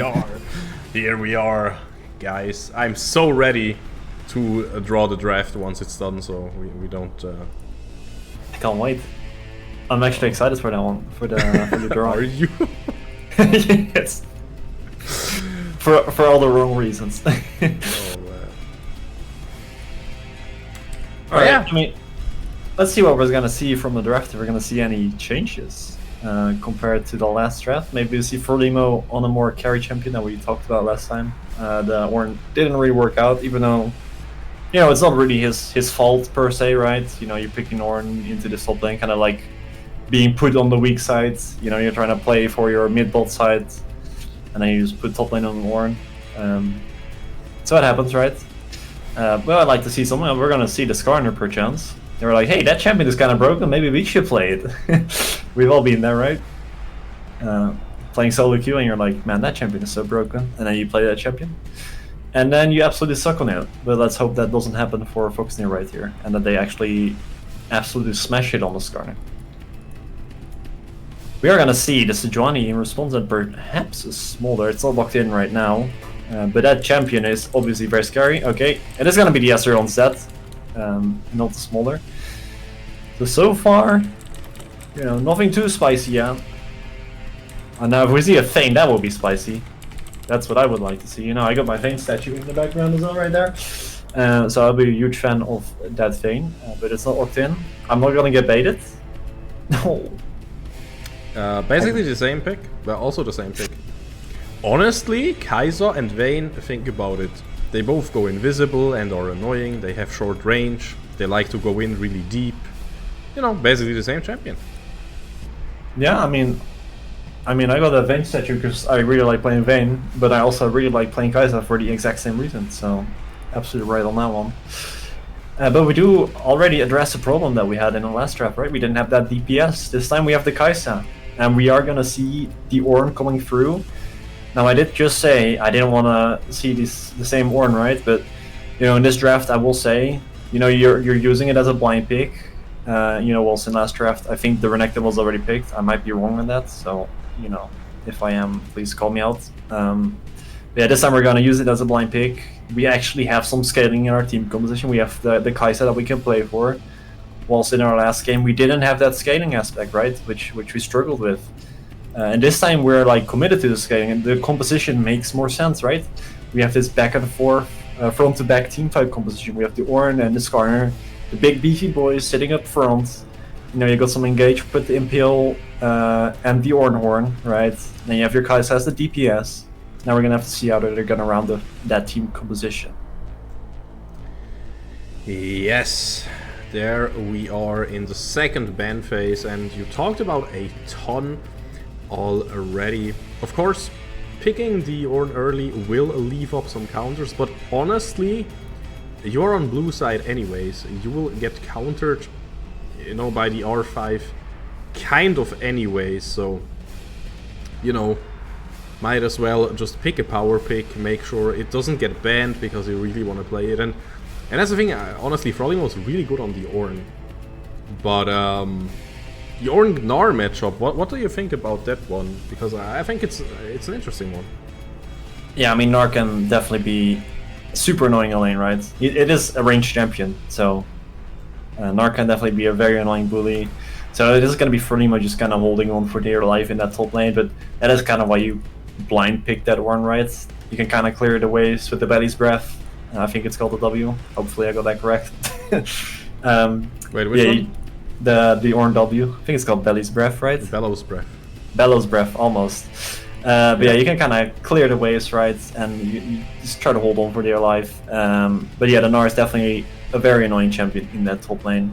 Because even in the team fights, you can make massive impact with that ultimate if you have the Mega Gnar going for you as well. Now, we are going to see the counter pick, presumably for the mid lane. So Brossard is going to have to blind pick his mid lane champion, which could be, you know, a deciding factor into this game. We'll have to see what he's going to bring out. It might be the Ahri. We've seen him on Ahri before, but we'll have to see what he's going to round it off with. We do have to work on. That's another really great engaged champion. We're going to see what the final pick will be here. Oh. Ooh. Ooh. Ooh. Come on, lock Some it. more pitch play-by-play. No. Come on, Senna. I mean, the Syndra, that would be a sensible pick, right? Like I said, he has to blind pick into the mid lane, and the Syndra is just such a solid champion in the mid lane. No. That's gonna leave No. Relative open for the counter pick. No. And the Akali is gonna be locked in. No. So yeah, we're gonna see the Akali coming through. We're gonna see how Brozard is gonna do in that mid lane matchup. I mean, obviously, like when you're range versus melee in mid lane, you have kind of the priority if you play it well. But Akali can be such a difficult champion to deal with that invisibility is really annoying, right? You don't have the problem of mana as well, since you're an energy champion, so you can keep spamming that Q. We'll see how Brozard is going to be able to manage against the Akali from Relative. Now on the bot lane, we do have kind of a spicy, range matchup. And the poke is really difficult for Masteru and Karma. It's quite strong as well. But on our side, Marth and Maxi can engage really hard, right? The Kai'Sa can fill up with the Killer Instinct. So we'll have to see how they will do in that bot lane as well. But overall, I like the team comp a lot more, Azram, from Foxnyr compared to last time. Compared to last game, yes. Oh no, wait. Man, I got lost in the sauce again. You were ready to draw? Yeah, I wasn't ready to draw. Wait a sec. Give me just a moment. Wait. I mean, I remember. Cut this a little bit better and then... Okay, now put it into the middle. My canvas is ready for me. Okay, let's make it a test. Okay, so... Foxnyr was on blue side. Oh my god, that is not a... Need my brush. So Foxnyr and A like easy clap. AV was on. So okay, we had the Ornn again. Yes, we had Ornn top lane versus Gnar. Versus but I don't. I wanna. You wanna draw Foxnyr first? No, I wanna see if I remember it. That's not his beard. That's his bellows breath, by the way. Then on the other side we had Gnar Gudada. He has like teeth in his mouth. He also has some ears like this. And of course we cannot forget the boomerang. Beautiful. True. Then in the jungle... Ornn looks so cursed. Okay, then in the jungle we had the scorpion this time. It looks like the stick bug meme, honestly. Got stick bugged. Way better. Versus what was the jungler for AV? Sejuani. Oh yeah, wait, that's...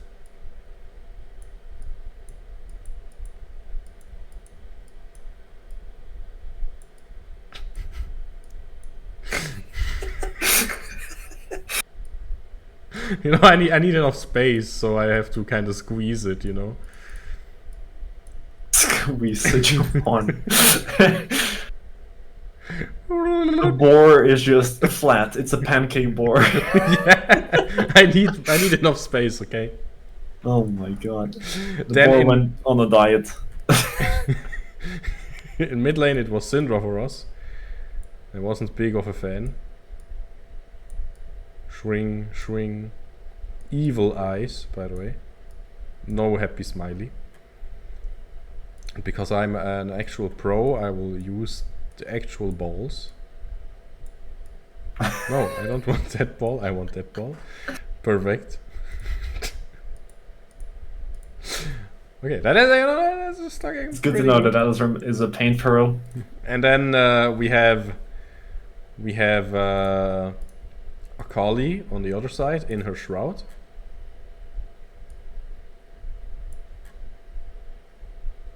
You can see that is Akali, right? Yeah. Okay. We can see that we can't see. Now the bot lane. I see what you did there. Yeah, the bot lane was Rakan.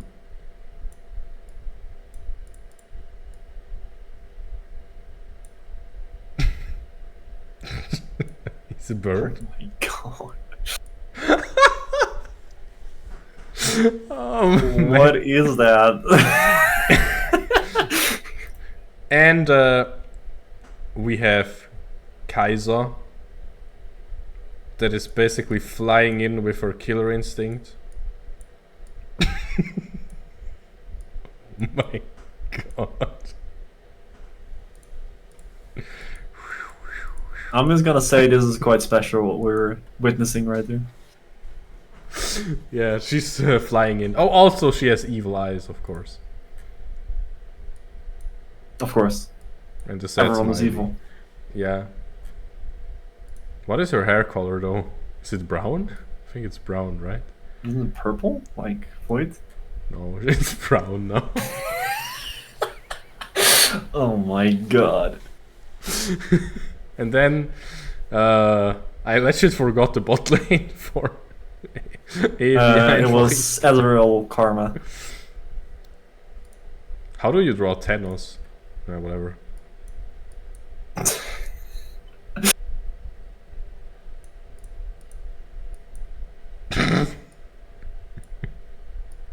Oh my god. This is art. This is art. I'm laughing, so I'm missing the straight lines. I just want to let you know I'm a Gartic phone champion, by the way. Yeah. I can tell. And he has like I would be afraid. He has this yellow glowy thing in there. We cannot miss out on his signature hair. Oh my god. And his goggles.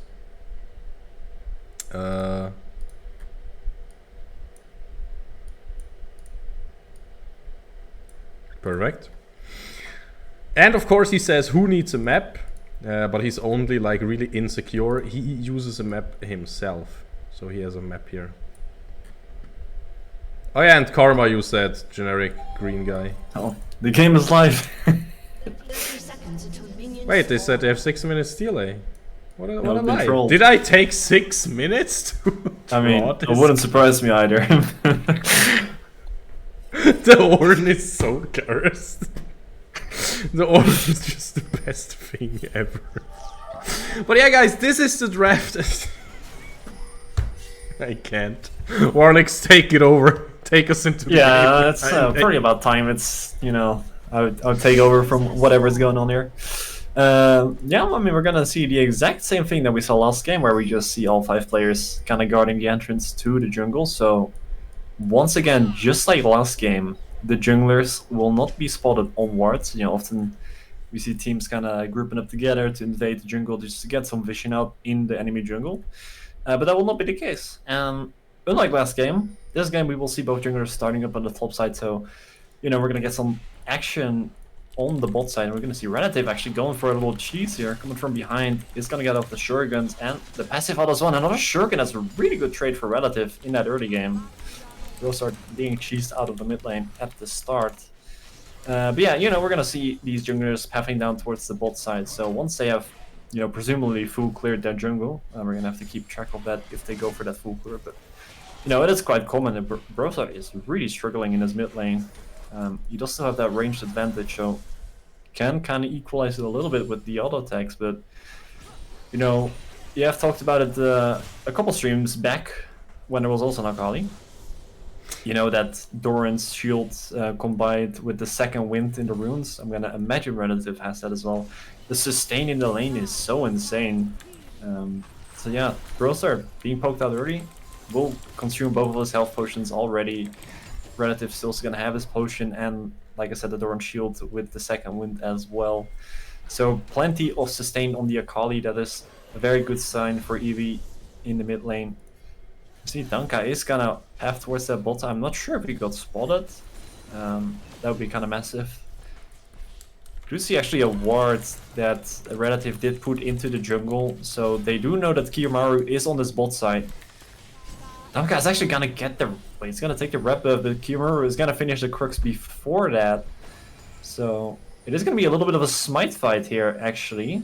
Actually, Kiyomaru is still on those little tiny crux and they're running away. No! Oh, that is gonna cost the red buff. Oh, no. Oh, that is actually insane. Yeah, Kiyomaru is gonna spot that out. We'll actually be able to engage, but Danka also has the red buff, and Relative is roaming over as well. It's gonna be a 2 versus 1.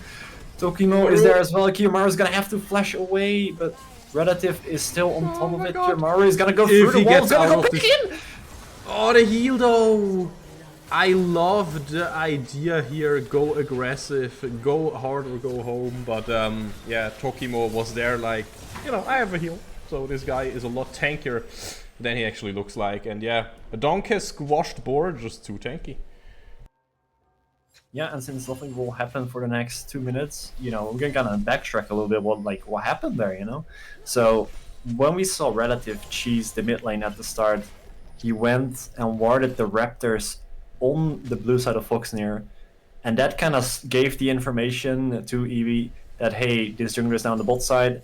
That allowed Danka to move into the jungle, take away their rep buff, but also the bot lane prio from Karma and Ezreal, since they have so much range, so much poke, they have that bot lane prio, and we saw Relative also poking out Brosard, so he has the mid lane prio, allowed them to move in for assistance, and unfortunately that just means that Kiyomaru is gonna have to give up that rep buff and instead went for the fight, and you know, he kind of found out what happens when you go for a fight when you don't have prio in your lanes. You kind of get clapped by the support from the bot and mid lane, and that's gonna be first blood towards the Sejuani, so that's not the end of the world, right?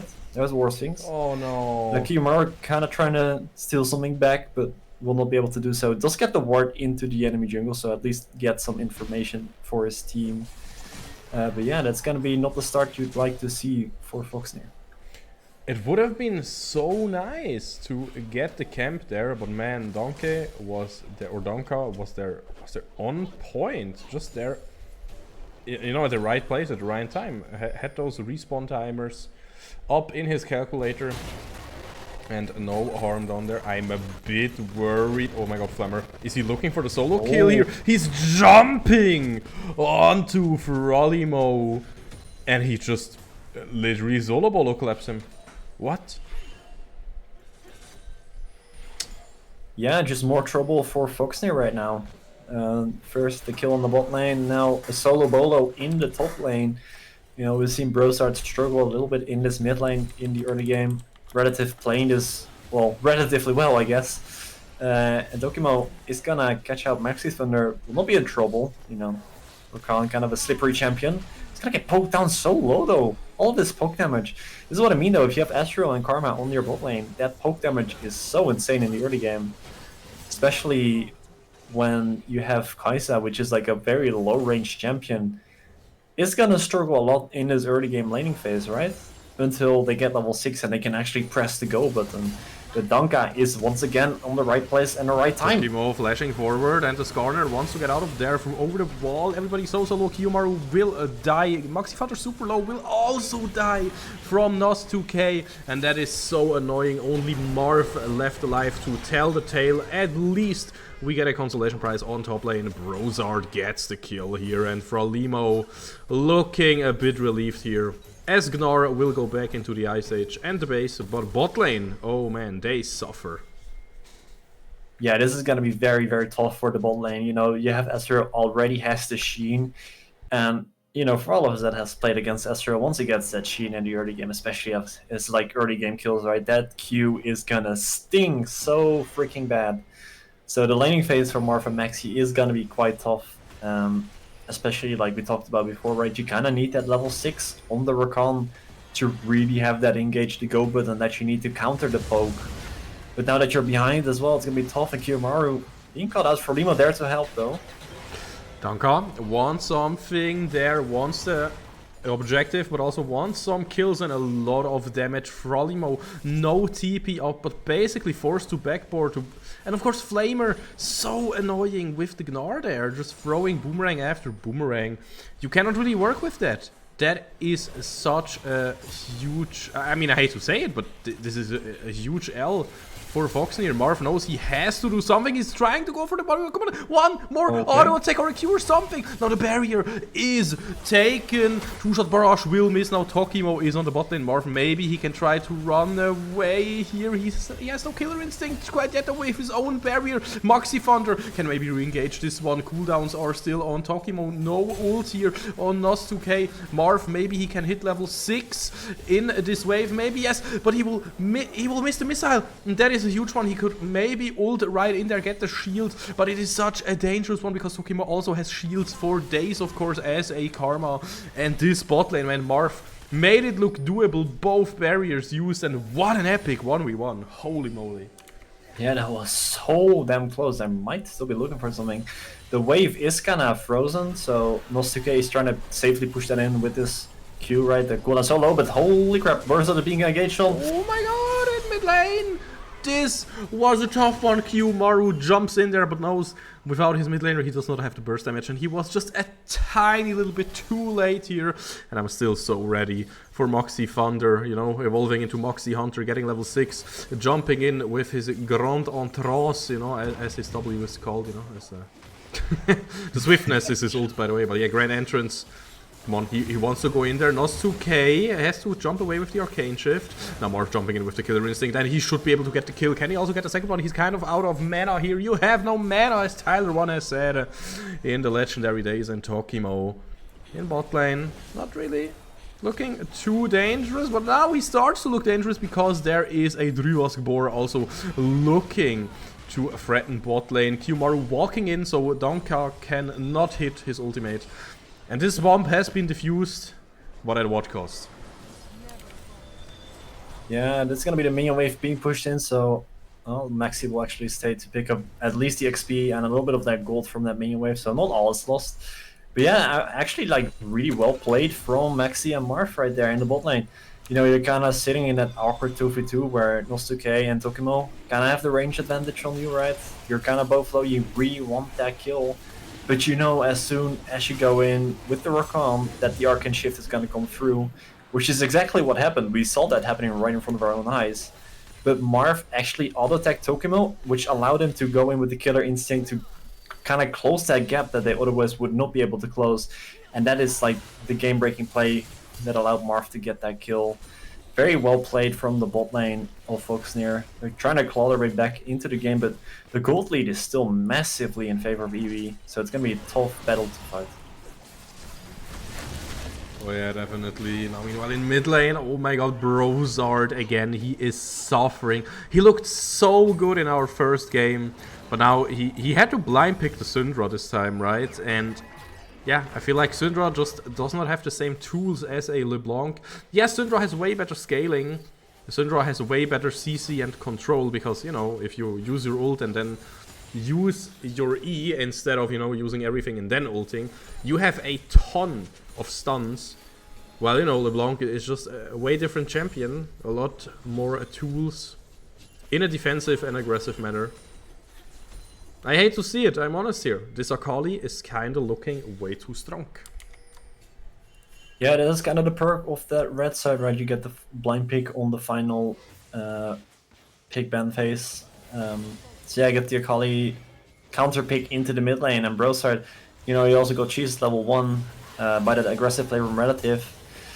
Now she's being camped by a boar, and now Tokimo is also there, but fortunately Foxnyr is there to assist.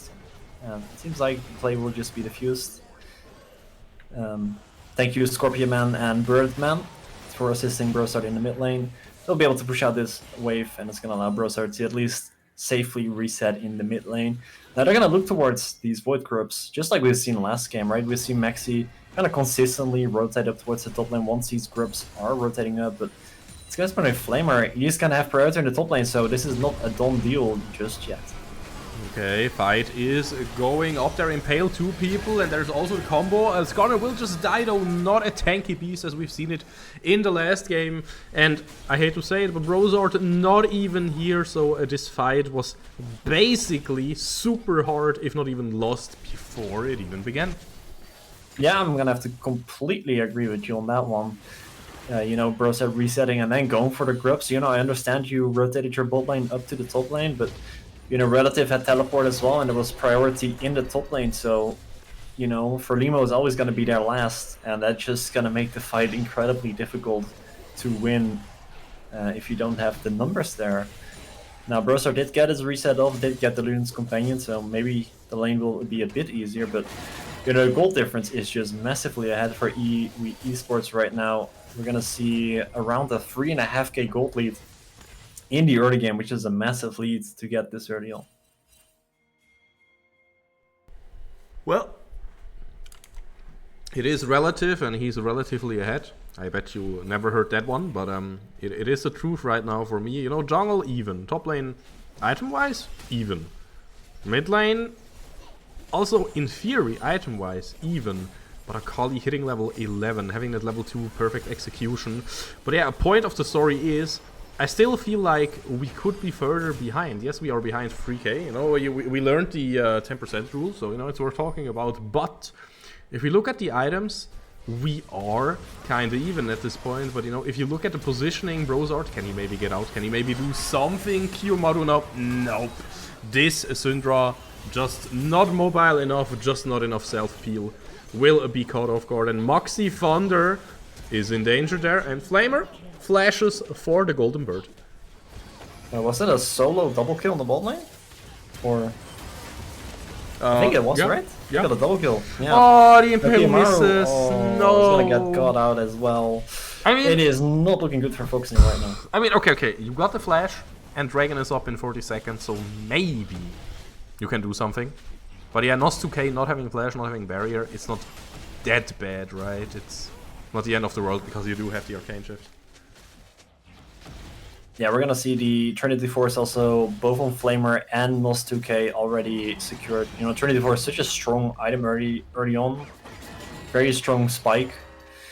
So they're gonna be more than ready for this Infernal Soul, or not Soul, excuse me, the Infernal Dragon fight that's coming up in 10 seconds. You know, they already got a little bit of vision, but they'll probably look to get a bit more vision after they push out this mid wave.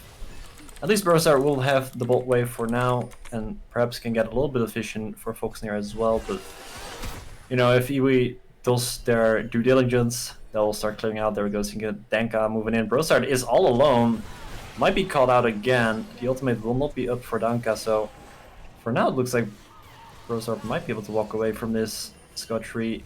And yeah, he's gonna be fine. But yeah, like I said, it's gonna be division coming in for EWE Esports. They get everything they need. They can just start off the Drake whenever they feel like it. And we're gonna see Foxnyr is very intelligently not fighting for this dragon. They know that EWE is gonna have all of this vision around the dragon.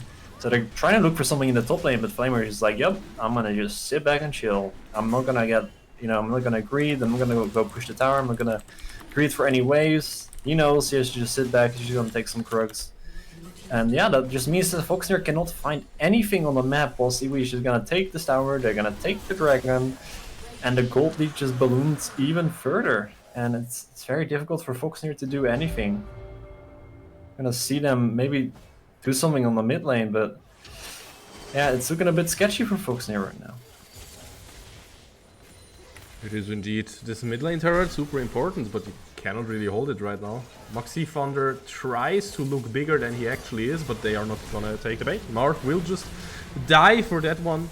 Moxie Thunder has to get the heck out of here. Brozart came in with the TP. They want to fight this one. Flamer is not there, so maybe, but the relative has so much damage. Jesus Christ. And meanwhile, Kiyomaru, yeah, he will also just get hunted down. No way to survive that one, because yeah, Skarner not doing well. I did the pressure in voice thing. You heard that? A little bit. I mean, if there is anything that screams desperation, it is your AD carry getting caught off guard in mid lane and then having your mid lane flank teleport just in the hopes to really catch anything at all. But yeah, it is desperation on the side of Foxnyr right now, as Frelimo is trying his best as well. Come on, it's a paint train. Come on, bring it. It's gonna be Marv. Yes, looking Flamer. for a kill. Flamer is gonna run away. The shield will keep him alive a little longer. Frelimo is gonna go in. Will finally find that kill, and Tokimo is gonna be able to get away at the very least. But it's just that one kill. And in the meantime, Relative is gonna find that bot lane tower as well. So, you know, all in all, Iwi is still more than happy with whatever is happening on the map right now. Yeah, 100%. I have to agree with you there. It is a bit dire, but hey, if it is a dire situation, then you take even small catches like that one. But yeah, looking at the items again, maybe you can tell us a bit more, because big difference there, but which one stands out to you the most? I mean, it's definitely gonna be the Azrael. Like, once he gets the Mirror Mana, I think it's called, the upgraded one. You know, it's very close to that threshold. I think it's 350, right? Or whatever. 360. It's 360. Full there we rotation. go. Yeah, there we go. He almost has that, and yeah, it's gonna sting so bad when he gets the mirror mana. It's so early in the game, only 18 minutes.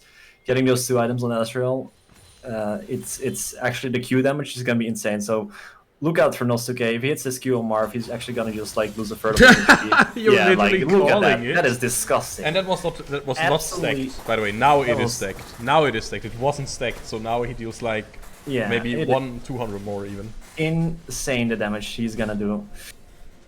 And just imagine that is up every 2 seconds when you hit your Q, right? So it is the poke is insane from Nosuke. There's just nothing you can do as Foxnyr. Yeah, relative, also a big one for me. Yes, I was right. Let's go. I wanted to tell you one story, you know. But before we can tell you the story, we will get a knock-up though. Nosuke is the one that we have to look out for. Just focus on Nosuke. He will not get knocked up here. He has barrier still up. He has to die. The Impale misses him. He used the barrier though because he expected the Impale to go through Tokimo. Oh my god, he will survive. Come on, get Tokimo, get at least one. Throw the thingy. The shield though keeps him alive. Flamer finishes off Brozard. This is a disaster. And as long as Nosuke is alive, and yeah, that's a joke, right? His spells, they are basically free at that point. You see that? It looks like he's but with Muramana, he's never And that's just, oh my god, the true shot will not hit. That's something, but yeah. Yeah, Kiyomaru at this point, he's just a dead man walking. Excuse me, dead scorpion walking. And yeah, I always struggle with Donke, by the way, because basically in German, if you say it in German, you say Donkey, but he has an A, but it means thanks. You know, fitting for a jungler. But, man, at least they got rid of the Magi stacks, right? That is one huge thing, but come on, get the That's the Baron. Steal, come on, steal, epic, I'm believing. We didn't get it. That would be huge if we got the steal. Prolimo also in there, and then now it's just a lot of collateral damage. Of course, Marv also joined up his team. Will die, and yeah, we're at this point we're just running in and dying. But I get it, you know. We wanted to contest the Nash. They had a lot of cooldowns blown, but it didn't work out. Yeah, I mean, by the point EV Esports is gonna get the Baron, there's like good luck. You're not gonna be able to do anything. Okay, Relative is gonna get called out here. That's a nice appeal from Kiyomaru. We'll be able to once again nullify those Magi stacks, but yeah, with the Baron buff and with this Ezreal on 3 items right now, it's actually crazy how far ahead this Ezreal is. And yeah, even in that last fight, you saw Nosuke was always safe, just sitting in the back, spamming those spells, and Foxnyr was never able to really get on top of him. You know, if we had the damage charts of that team fight, I'm sure Nosuke's would be, you know, through the freaking roof. The damage that champion does is insane. You know, they're gonna pick up the Ocean Soul or the Ocean Dragon real quick, because why not? But yeah, this should be the final siege with the Baron buff and the insane poke that they have. We're probably gonna see one more last desperation play on the side of Foxnyr. You know, you can't really hold on to the base, so might as well throw in your everything. There's no teleports, there's no flank TPs available for Foxnyr. So perhaps a Rakan engage or an Impale? One on us last stand. Brozard dead before the fight even begins. Now the Call of the Force Cloud, of course, will not even hit because you have to move through the wall. Yeah, this... Don't look, guys. This is just, you know, I'm literally... Close your eyes. Yeah, close your eyes. This is not something that is, you know, this shouldn't be streamed on Twitch, honestly, because what can you do? Ooh, flash for the ADCs here. When you're behind, it's always a good trade, lol. Marv, no! Yeah, he died. He dead. Hey, he got the style points. He got the style points. For sure, for sure. He did. Yeah, this is gonna be the game for EV Esports. They're gonna pick this one up. You know, fairly played the bot lane, just stomping from the early game till the end. You know, those are little 2v2 that Marv and Maxi had, where they came out on top. Well, it was really well played. But overall, that bot lane is just a little too strong. And then mid lane, Relative, the cheese on the level 1, really had him, you know, made him my head in the laning phase from start to finish. Really well played as well. And even though Flamer did not really have to do much in this game, you can see right here he gets 1 versus 2. He played that so insane. good. What? But Flamer absolutely dominating as well. It's just a cherry on top. And let's not forget Danka. He was everywhere where he was needed. Every single time. He camped the heck out of that mid lane as well. Diving with the Glacial Person. Every single time. You know, getting those picks. Getting their Kali even further ahead. So huge shout out to Danka as well. Played very well in the jungle. Oh my god, man. What a tough one. Holy cow. I mean, you know, the last one was kinda close.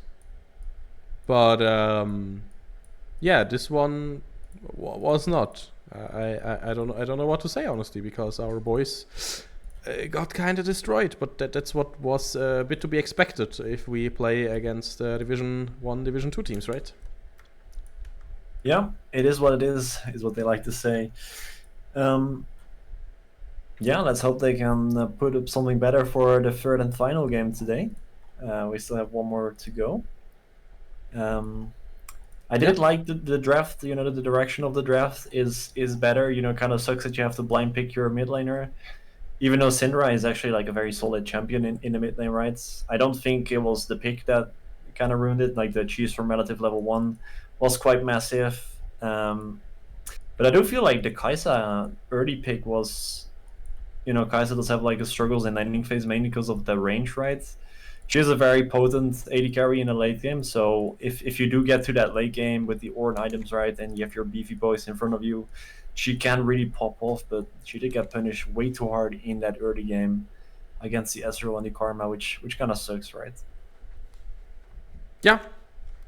So guys, I think it is time to go into a break, and we will see when the next game starts. We will be back, but of course we don't know when the next one is starting.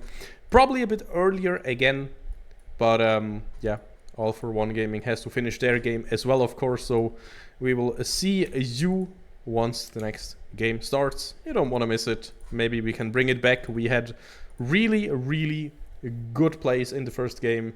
The second game, I feel like we had a way better draft, but the execution from Evi was just too strong.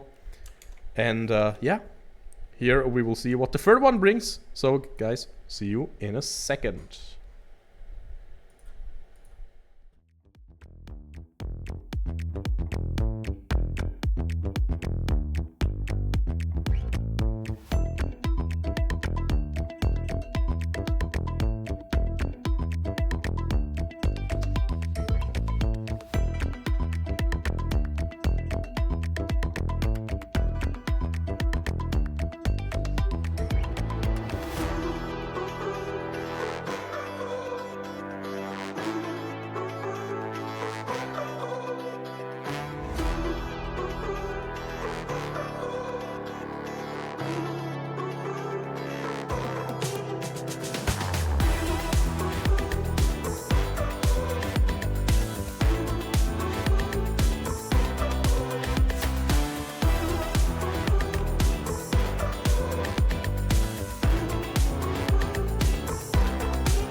Sorry, I cannot cast this without my co-caster.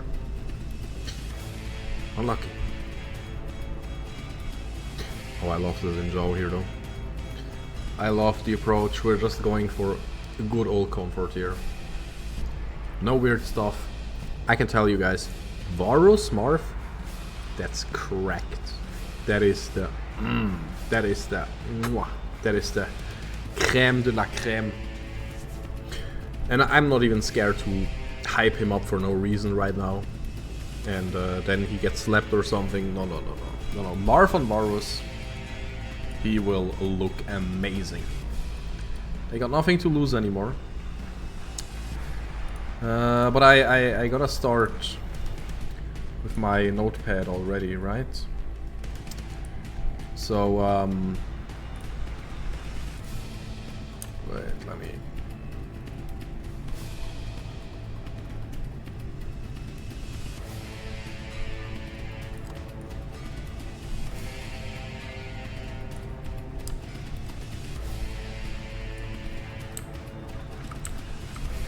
Maybe like this.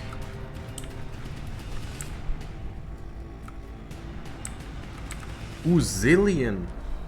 Wait, this is looking crazier and crazier. This just gets better and better. I love to see it. I'm all here for it.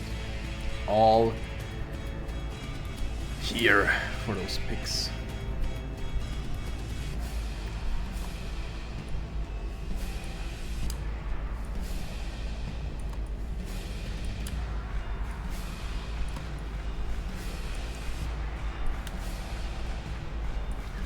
Camille will be benched.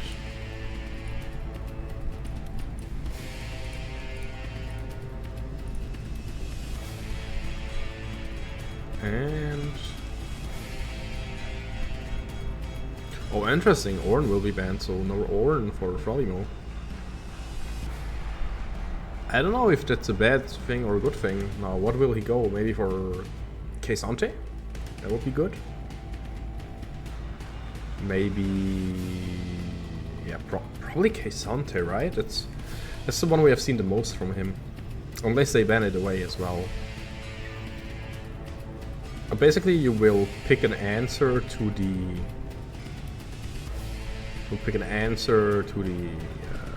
Syndra mid lane, which will be LeBlanc, maybe. And then it has to pick it. Or do you pick Keisante now? Because oh, that's an interesting way to draft this from All41. Because that's an ugly decision right now. Yeah, you have to pick the Keisante early now. You cannot counter... well, you could have countered it, but then the question is, do you have a counter yourself for Keisante? And with all those bans, the answer is probably no. Because Frolimo, of course, as well, really good on the Ayayatrox. But that one banned away, Renekton banned away.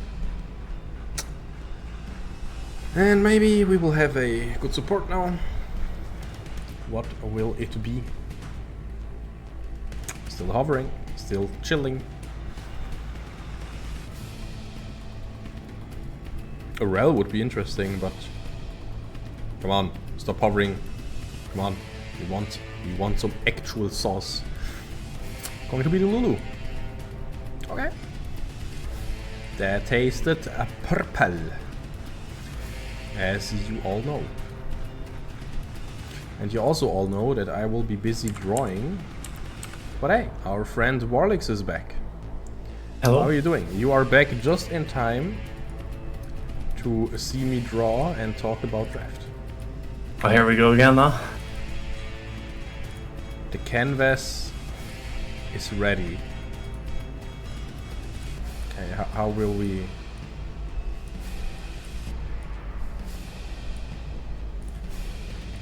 I'm actually trying to speedrun this now, so... one sword is like red, the other one is like this.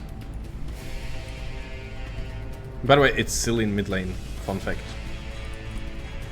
Spicy, I like it.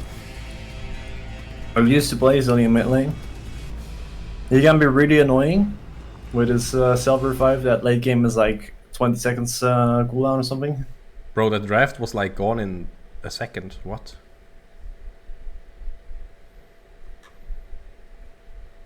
Okay. Well, this time I don't fully remember the draft, so no. I hope you do. I hope you do. Jasper, help! Jasper, help me!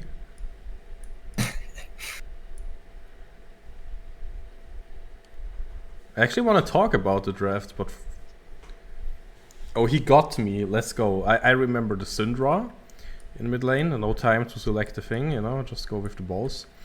I remember the Blitzcrank from Moxie.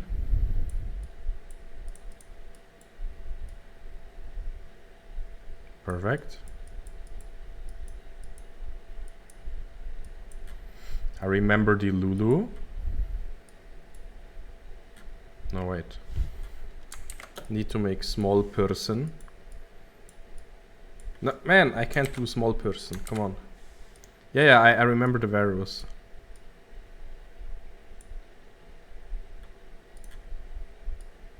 Even smaller pixie person.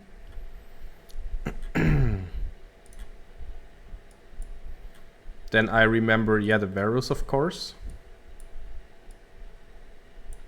He's always evil looking. Wait, how do you hold the bow? Wait, you're like holding it and then you're pulling the string like that, so... His arrow is true and stuff. Oh, he sent me a DM. Wait, actual god. Yeah, okay, then... What? This is the Demacia guy?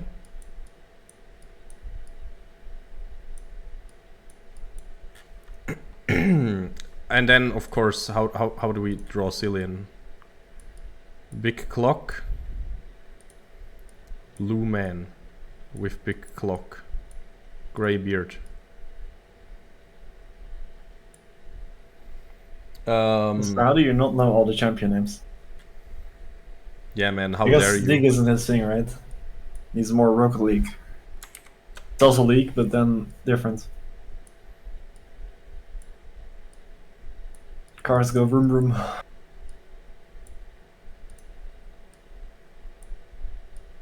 Monkey King. Ooh, ah.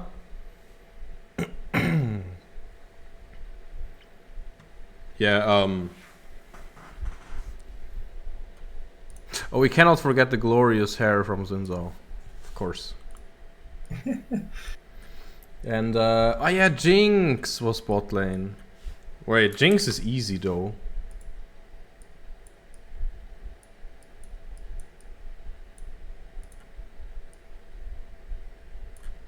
There's Jinx.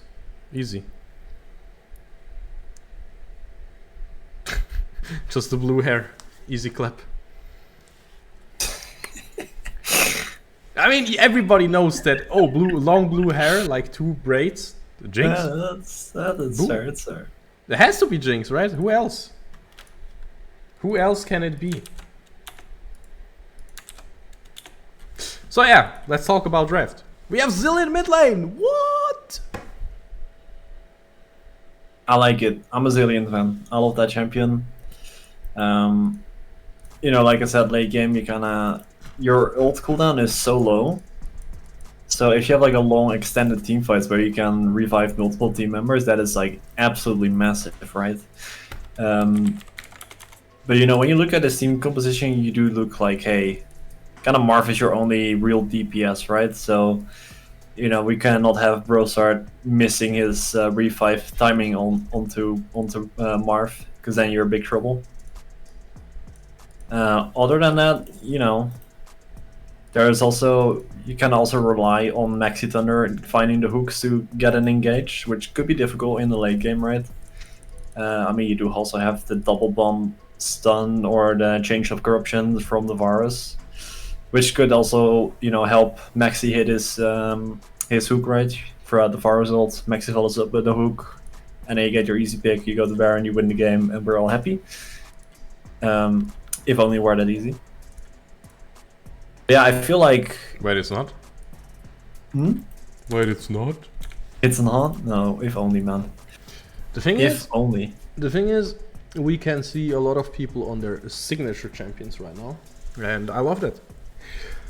I love, the only thing I don't know is about Kiyomaru, of course, you know, his Tintao is, it's a good pick, but I don't know if it's his big comfort pick, I don't know. Maybe it is, that would be great, but maybe, yeah, you know, I don't know if it was picked to enable all the comfort for the other players, if you know what I mean. So, yeah, basically, yeah, but Frolimo on Keisante comfort, I think you don't pick Zillion if it's not your comfort. I mean, that makes no sense, right? Why would you kill can't kill in the Zillion? Varus Marth, that's just, you know, it's basically Varf at this point, or Marus, or wait, how do you? But yeah, you know, we always had the Kokmarf, the Marf Fortune, the Marus though. That's like, yeah, it doesn't have the same ring to it like Kokmarf, but yeah, it has to work. And yo, I can tell you a story. You know, when I played together with Moxie in a team, we saw the enemy jungler. It was a Lee Sin, I remember that. I was on Dragon. I was like, guys, we can do Dragon. I was walking to Dragon. And basically Moxie said, hey, follow me, by the way. And he just walked over to the enemy Grom, and he hooked over there, and he grabbed us a jungler and a free kill. And it was beautiful. And it's just, if you have that kind of game sense, then stuff like that happens. And talking about game sense, they do not have a sweeper. I can't believe it. I hate it. Oh no. Oh no. Luckily there's no wards. It will be respected because Sing is just chilling. Yeah, there's the hook. And no. It's not gonna be a repeat of your story, unfortunately, Alistair. But yeah, you know, it's a nice attempt. I mean, I do personally feel like if you go for that play, I wish they just warded over the wall. Not before the hook, you know, I get the surprise factor. But just to get the info on the enemy jungler, because now you have one ward in the tri-bush that is not really gonna do that much for you in the grand scheme of things. And you know, now you have no idea if the enemy team put wards in your jungle. Now, luckily for Foxnyr, they haven't. But you know, you had the opportunity to put a ward on that Raptor on the enemy side and get some information. Now, the fact that no one was in that bush could maybe give some sort of indication that, you know, All41 Gaming is starting topside, but they can't fully confirm it, right? It will be a double topside start, so once again we're going to see both junglers pathing towards the bot side, so perhaps a little bit of action towards the 4-minute mark, but Max is going to find the hook and the ignite as well. It will not be a follow-up engage onto that, so it's just going to be the poke down at the start, so some nice damage. I'm very excited about the ceiling. I want to see how the ceiling is going to play throughout the game. It's going to be the level 2. Oh, the double bomb does not connect. Oh no, no bit connect here. Only a single connect. So wait, is a bit 1 bit? Yeah, but no 2-bit connect. So 2 bomb connect, 1 bit connect. That's not what we're looking for. Yeah, everywhere. I mean, it's just early game, right? It doesn't really matter too much, but we had some great opportunities. Obviously, though, we traded the ignite for nothing, quite frankly, on bot lane, and that is something that rubs me a bit like the wrong way, honestly. That's not what I like to see. Yeah, it is a little bit of early burst down, but you know, it's just being healed back up, right? Just use your health potion, and then you're right back to full HP. And now you're no longer in that same kill threat. Oh, for, you know, trying to look for something. What about the mid lane? Well, flash for flash, at least. Yeah, I mean, all flashed by Funes. Pazu is here. He's like, hello, I'm the flaming monkey. You cannot go through here. And he will also just show up in mid lane, and you will explain to us what this means, because that is actually really good by him. Yeah, means that Funes can just push out that wave, right? Get the wave pushed under the tower. You're no longer under threat of Kiyomaru getting the gank of you, right? You get the extra safety from your jungler. You get your reset off. You can just recall and teleport right back to lane with your refillable potion and amp tome. And now you can just chill in the mid lane. Now Brosart Oh my is god, actually oh my Maxi god, gonna oh my find the god, oh my hook. god, can we find... No, Wind becomes lightning didn't hit. Now, the Wukong jumps in and this could be his demise though. Because right now, Pazu looking a bit low. Kiyomaru's jumping in. Who will drop first? Who will be the first to die? First blood for Kazing there. And the next one will be Marv. And this is just not what I want to see, man. Because that is already a huge lead on just the, you know, the two carries that you want ahead. And, oh, man, I hate it. Yeah, that is not a good sign to come for Foxnyr, unfortunately. I mean, it also a little bit came down to Funes being allowed to recall because Pazu was hovering, right? We talked about teleporting back into lane, having that amp tone, having that one extra item into that fight, getting the prio in mid lane as well. You know, just being that little bit earlier on the rotation, having that little bit more damage into that fight. You know, it's these small differences that can make a big difference in the fights in the early game. And yeah, now Funes is just gonna be chilling in the mid lane and slowly pushing this wave out, making sure it crashes. See if Funes is gonna go for a roam here, because he does have time to mess around and go for some play. And see Funes is just gonna hover, maybe just look for some fishing instead. Let's see the play. Maxi finds a hook again. They connect. And come this on. time, Come on, you there gotta is no respect flash. him, man. You gotta respect him for those hooks, man. Kha'Zix wanted to have a bit of a good trade at least. Maxi Thunder has to hook back up again. He will connect it. Will Kha'Zix even try to flash or just... Nope. Just leaving it for now. Man, I told you. Did I promise too much about a Moxie Blitzcrank? Well, you definitely set us up with that story. Did not deliver in the early game invade, but it has delivered this time around. Maxi finding 2 kills in the bot lane, setting up Foxnyr for success. It was a little dire in the early game, losing 2 people in that early skirmish, but now that Maxi has equalized the score, we're kind of right back into the game. And that is exactly what we like to see. Hey, 100% here. Now the reset is looking good. The wave, yeah, Seraphia was not contested there, so obviously the wave now in control of Kha'Zix and the support. But yeah, we got the boots finished on Marv. We got level 6 on Brosart. So this is looking kinda good. Yeah, I mean, let's keep hoping that Maxi can keep landing those juicy hooks on the bot lane. It's gonna be possibly just starting off the grubs, you know, with the top lane priority. That's quite easy to gather as on the mid lane. So that will be grubs going over to All41 Gaming. You know, normally you like to see that split. You see the on my way ping on the dragon already for Kiyomaru. You know, the kind of what is happening on the map right now. You know, the bot lane priority coming through as well after those kills. Marv and Maxi looking dominant into the bot lane after those 2 kills. So that should allow the cross-map dragon to come in for Foxnyr. So you're gonna see that classic split of objectives in the map. Now I want to see how Foxnyr are gonna plan to, you know, maybe snowball the bot lane lead that they got. I mean, lead is only 100 gold, right? So it's not that big of a lead, but they kind of brought it back with that play. I want to see if they can continue what they have started, right? So now we're gonna see them take the dragon. So I want to see, like, Maxi is going to be involved in a lot of the kills, right? Because we talked about it, but they don't have that go button, right? They have the Blitzcrank hook, they have the Chain of Corruption from Marv, maybe a double bomb from Brosart, right? It's quite difficult to land, consistently at least. So it's difficult on the side of Foxnyr. Maxi is going to be involved in a lot of that, so keep your eyes peeled for Maxi, roam around the map. We talked about it last game, he's consistently roamed up towards the top lane for those grubs, so we'll probably see the same this game. And yeah, excited to see if he will hand more looks.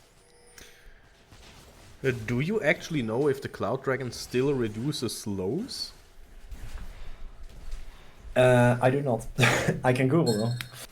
Because the thing is, I mean, it doesn't really matter too much, but if it still does, that means self-slow effects, like Moxie Thunder's speed boost, you know, that results in you slowing yourself down, get like double value out of this. It's like when you play Varus as well and you use your piercing arrow, you know, you're charging up, you're slowing yourself. It means you get slowed less, you know.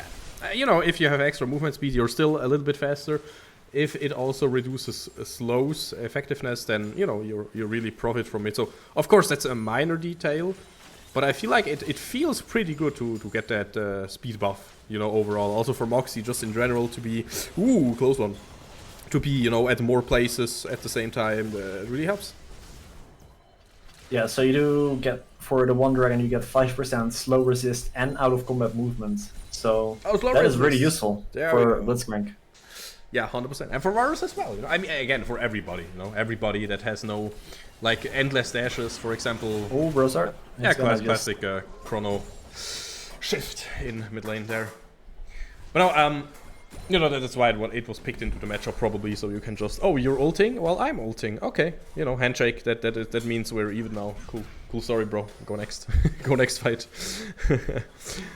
But, yeah. That is still, as long as you're not an Akali that is like perma-dashing anyway, so you will always profit from the Cloud Dragon, and I really like it. Yeah, Maxi is kinda looking for a hook here, but it's not gonna be given to him. Someone said it would just be Marv clearing out the wave now. We're gonna see All41 Gaming kinda walking into this jungle, taking control. Spasu is gonna get that blue buff. It will be spotted out by Foxnyr though. They have that ward in the tri-bush where Maxi is right now, so they did spot the bot lane moving up. So they're more than aware that there's more than enough people in the friendly jungle. Now Maxi once again looking for the hook. Pasu is still... they know that the monkey's there, they know that the monkey's here, and they have to care. There was the ult from causing just to get a Marv low. Marv, oh look at this, those animation cancels, what the hell, this can only be done by a second division player, by the way. This was beautiful stuff. Yeah, that one ward in the tri-bush for Foxnyr is giving away massive value. For both teams, just say. Yeah, on both teams. I mean, just because they are invading, right? It gives safety for Foxnyr to know when they can walk up, when they have to walk back. When the monkey is in the bush, you walk back, and when the monkey leaves, you walk back up. Simple as that. And that ward really allows them to do so. Now we do see the groups live right now, so it will be interesting to see. We see them recalling, so this will be a classic Maxi move to walk up to the top lane. But All41 Gaming is there first, and they're looking for Kiyomaru, but the Blast Cone will bring him to safety. And there we go, we see Maxi pathing up to the top lane. Like we've kind of talked about, that Blitzcrank could be dangerous. There's no wards in the jungle right now for All41 Gaming, so Maxi could kind of sneak up there and look for a hook, but we'll have to see what he's able to find. And once again, we get that handshake that you talked about. And here is Maxi and the rest of the team ready to pounce if needed. They'll just clear out the mid lane. They're not going to go for any sneaky plays. They're just going straight for the point. And All41 Gaming has already secured 2 of the groups, so maybe Foxnyr a little later to play, so instead they just take the support with them instead. But the grubs go to the side for All41 Gaming. I think that's all 6 groups as well. It's not on the HUD, I think, unless I'm blind. Nope. It's older, but it checks out, like the one Star Wars meme. Could we get something? Pazu has no Warrior's Trickster right now, so Pazu. This hurts. It would have been so good, but of course you cannot know if he just went back or... Oh my god, a flash hook there will connect onto Funes, and Funes just dies there. Kiyomaru flashing onto Funes as well. Now it looks pretty interesting still. Moxie Founder dropping low will get bonked by Pazu, and also Kiyomaru will not find a kill. This is a triple for Pazu, and how did that happen? Yeah, it is gonna be Ram that is just able to walk up to the top lane a little earlier than Frelimo. Frelimo was not in that fight at all, right? So it is in theory just a 4 versus 3 for All41 Gaming. The cooldowns being used on Funes, and now Ram in a little trouble. Frelimo, yeah, he knows he has to come back to that shadow on the floor. Snap back to reality. Oh, the ghost gravity. Come on, do it. Frelimo. Oh, he even got. Wait, he's flashing. Ram thinks he can outplay this. Okay, this gets interesting. Frelimo still with the ghost. Now going in there, he charged up. Oh my god, the shield. The shield from Rem could be absolutely huge. Frelimo has to try to hit the Q2. Wait, the snap back to reality move comes back up again, and it will not be enough. Now he finally snaps back to the real reality. and will die. Rem, I mean, we gotta respect the effort, but it was not enough to kill our master warrior, Frolimo, on top lane. Yeah, that is gonna be the Cassandra play on top lane. You know, winning that 1v1 is kind of massive. And now Maxi, that the double bomb perhaps. Oh, There comes the bomb double stun, indeed! chain of corruption. Chain of Corruption coming through there, and Funes will be dead.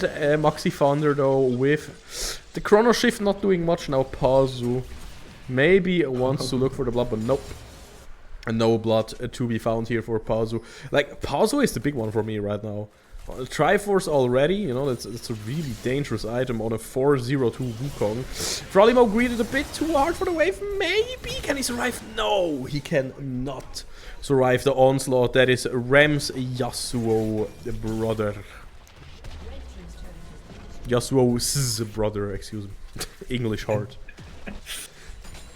Yeah, unfortunately for Frolimo, the greed got the better of him this time, and he's gonna fall in the top lane. But you know, we did get the 2 picks in the enemy jungle. Maxi looking for a little more. Pasu maybe overstayed his welcome, but he's gonna be able to leave. But Marv says hello and welcome. My name is Varus, and I'm gonna shoot you in the back. But even though he's 5-3, does not do enough damage to make it really threatening.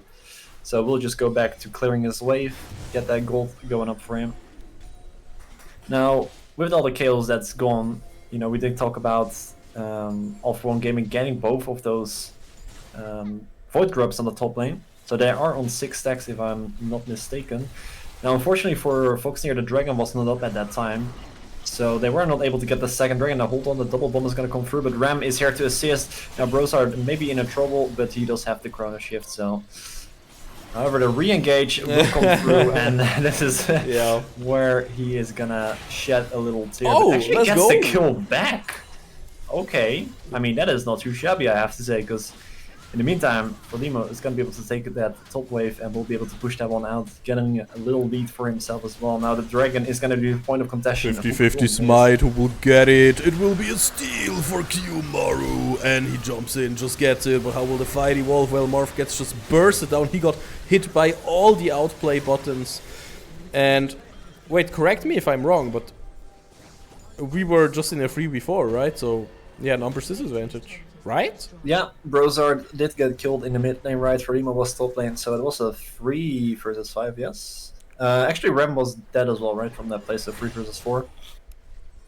But yeah, I mean, that was a classic moment where you see Maxi and Kiyomaru just be like, me go dragon, me try steal, ooga booga. And then Marv is like, team please, someone peel for me. And that didn't happen, and then he dies, and then you're like, ah shit, now we have no damage, and then you all die. So that's gonna be the unfortunate story for Foxnyr, but you know, fortunately for them, they did actually steal the dragon. You know, imagine they didn't get the dragon, then you're actually mega sad, but dragon will be secured, so that's gonna be the second on the board. The HUD does say it's gonna be another mountain drake, but I think that is a mistake, right? What? No, it's another mountain. Another mountain? It's definitely not Hextech. Cannot be Hextech. No, it couldn't be. Couldn't be, it couldn't be. It's gonna be like, Funes, maybe in trouble, getting knocked up maybe and says. slain. Kaboom! Oh, Brosard with the quick fingers though, just in case it kills. But no, it's not Lethality Jinx. If it was Lethality Jinx, this would have killed, but no, it's like a normal Jinx. It's what is that Jinx build? I don't know. Looks bad. But now, a little fun fact for you in case you don't know. Because Hextech Drake is like, what, 3 years old? That is too new for Riot to, you know, properly code in. They got the other dragon, you know, the Chemtech dragon. They got that one correctly after like 2 years, and now they will probably need another 2 more for the Hextech dragon. Just like Kazing wants as much time as possible staying alive. Frolimo has something against it though, and that is called All Out. This looks really good. Marv getting slapped by the Monkey King. Pazu with the Warrior's Trickster can maybe get out of there. Now Funes also joining in there with the teleport. And this started to look really good. And now it is starting to be okay-ish. Yeah, it's gonna be 3 on the side of Foxnyr and 2 on the side of All41 Gaming, so... you know, overall Foxnyr winning out on that fight, but Ram being able to push out that top lane kinda gives them a gold advantage as well, and collecting that tower in the top lane. You know, Marv stayed alive for so long, and you know, getting the kill on the Kazing that early on in the fight is quite massive, right? Because you get rid of so much DPS. But unfortunately, Pasu is just mega fat and just smacked Marv in the face. And that will be the end of him. Brostar was not there yet to get the Chrono Shift onto him to save his life, which you are gonna see in a later fight. Now Kazing in some trouble, maybe. No! The The single hook that The double bomb, though? missed. Yeah, I mean, it shouldn't really matter. No, it doesn't matter, but still, you know, Maxi, I cannot ever forgive you for missing a single hook. Double kill already for Marv. All eyes glued onto Marv. If he can survive and keep on dishing out some damage, then this looks really good. Now he will be resurrected from the Chrono Shift, and that is what we picked the champion for now. The double bomb for the double stun here even. This is such a beautiful play by all our Foxnyr boys. And this just looked absolutely amazing. Even if Frolimo dies, and I don't think he will, even through the flash, Marv got the chains of corruption back up again. Man, Marv is out for blood. But what did I tell you, dude? I told you Marv on Varus is something else. And come on, man, look at this guy. He is playing. What is Jinx? But imagine he would have gotten so many kills already. It's like unironically. I mean, they need some DPS for the team fights, yeah, but they have so much DPS. Like what? What is DPS? We need lethality, Jinx. No. But jokes aside, you know, it's... I'm not joking. It's, it is the exact same, I mean, kind of the exact same fight as last time, right? Because getting caught off guard by Maxi, you know, your DPS kind of drops off early. But this time around, Brosart was around that Marv gets the resurrection, and you know, Wall Pasta does a lot of damage and can kill Marv quite easily, right? Once you get the resurrection and it's go ahead and do it a second time, it's so difficult, right? Once all your cooldowns are down and you've been standing in the whole enemy team all that time, and Marv just gets to pop off in that team fight. And now he is mega fat, 2k gold lead onto Marv. Yes, there is a 2.4k gold lead onto Pasu as well, but who do you want your gold on? Your 80 carry that's gonna get resurrected by a Zillion or the Wukong? You know, you tell me. I would take that Varus any day of the week. Yeah, it's a really good offer. It's like the Monday special sale that we have right now. And what I gotta say, yes, we lose out on the grubs most of the times, but we take the dragon in return, and this means that we are stacking this soul. Now, of course, if you can stop it, as you know, it happened the last few games, then it's whatever, right?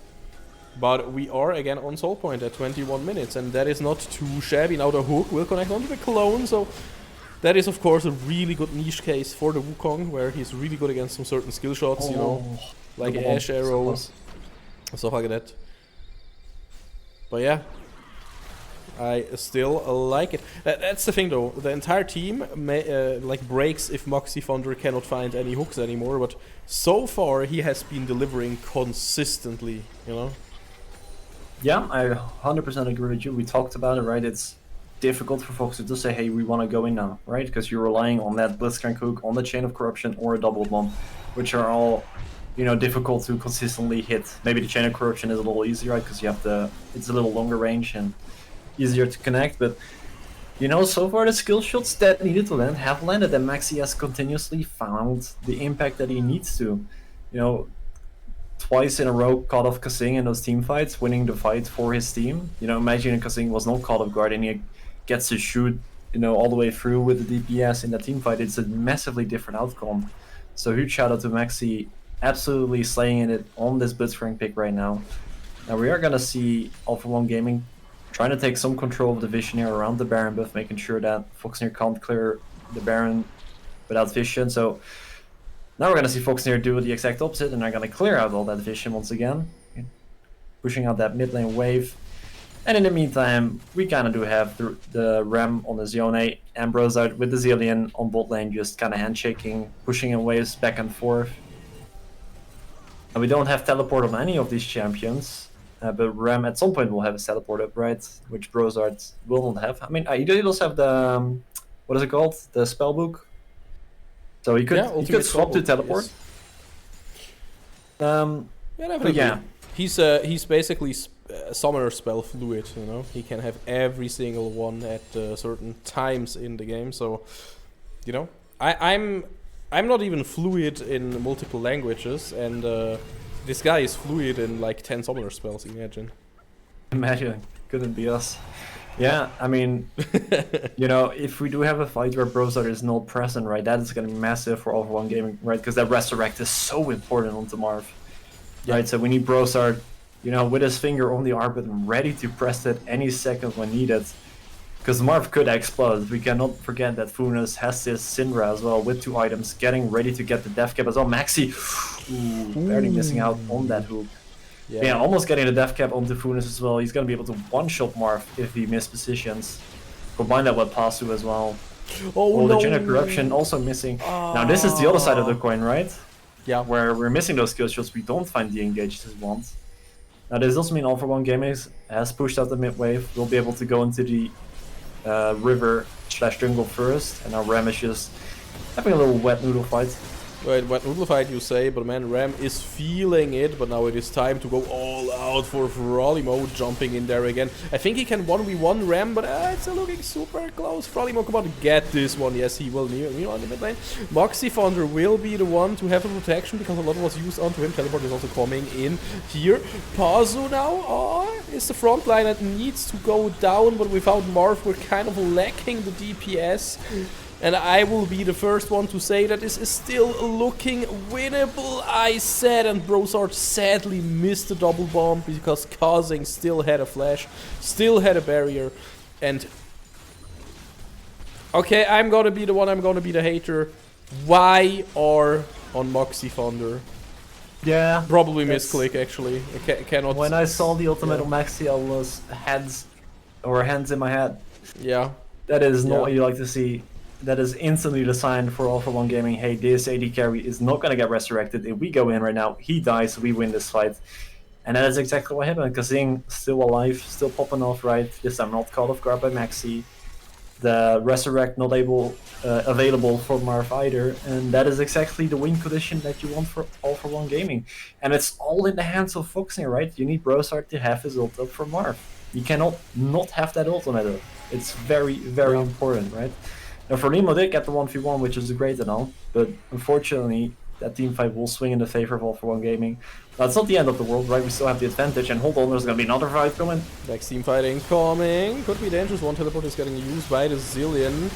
We will get killed. We will get first kill onto the Monkey King, and that is an important one. Now Lulu will knock everybody up, but it's not enough. Everybody's solo on our side, but I think we can do it. Yes, first kill now for Funes, but we are doing it. We are winning that one. Now Lulu will also die.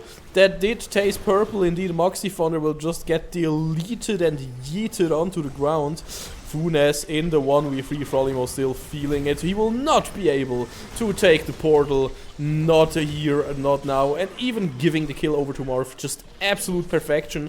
And by the way, this is Soul. Yeah, that's gonna be a Hextech Soul coming in as well. And this time around, Marv was not killed. Brosard kept the Resurrect, even though he could have used it onto Kiyomaru at some point, and probably at Maxi as well. He knew he had to keep that up this fight, and even though it was not needed that fight, just having it up just gives so much reassurance from Marv that he can just pop off in those team fights, right?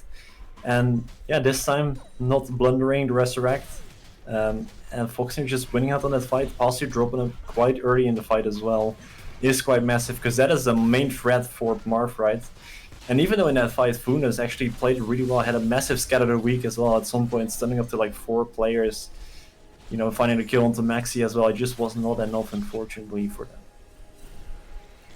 Exactly. Please, Foxnyr, don't get my hopes up to just crush them later, because now it just looks like they are in a winning game. The Soul is so good for them. Suddenly, something like Wind Becomes Lightning on Kiyomaru has a lot more use cases. You can just use it to slow everybody, you know? Stuff like that. Now, are we flipping the Nash? No way. We are Razor flashing over the wall. Funes looking low, looking dire. The resurrect there is important, of course. Marv has to come back up and keep on dishing damage. He does not go down because he has his tank item ready, collected and calm. They play it perfectly. They play it just the way they need to. This is the ace. This was the Nash bait. I love the itemization from Marv, by the way. I'm not sure if this is the game win. I don't think so, but I don't think so. They're gonna get the inhibitor. I hope I'm wrong. Like, Yeah, it's I mean, 5 members, they're pushing so fast. I think they could look for it. They could definitely look for it, yeah. It's gonna be close. Funes is up in 5 seconds, or 7 seconds, I guess. Yeah, with the... Oh, they're gonna go for the hook, maybe? No way. Okay, they were maybe looking for it. They're gonna look for the Nexus Tower instead. Funes is respawned already. Kasing and possibly not far away. Right? You're just finishing. Come on, just yeah, get one more kill. Yeah, it's looking like it. The minion The rest wave. of the members has respawned though. Yeah, the minion wave is getting thinned out, and this means, are you maybe Make looking... sure we're no, not breathing too much here. The hook for Maxi! Yeah, the knockup was pretty strong. Well played by Seraphia, of course. But yeah, Pazu will also die. Funes had to be sacrificed early. And this means... I don't know what it means, Warlix. Oh my god, please just finish this game. Maybe... Super minions are there now. Yeah, oh, the hook again! Look at those hooks, dude! Look at those hooks, Moxie! I'm gonna be honest here. I'm gonna be honest. Hold on with the teleport. That's gonna be the game for Foxnyr. They close it out on the back of Maxi and Marv. The hooks coming in from Maxi. And Marv just smurfing it in the team fights. And also shout out to Brosard. You know, we had that one missed team fight, but other than that, we continuously had the resurrects in those team fights. And, you know, it was insane. Absolutely crazy. Jesus Christ, I can't. I absolutely can not. Yeah, Division 6 2-5 top laner versus Division 2 top laner. Oh man. Yeah, Frelimo also smurfed it on the Cassante, and we cannot deny that either, you know. Finding that 1v1 in the bot lane, even though, you know, the team fight kind of got lost after, but we ignored that part.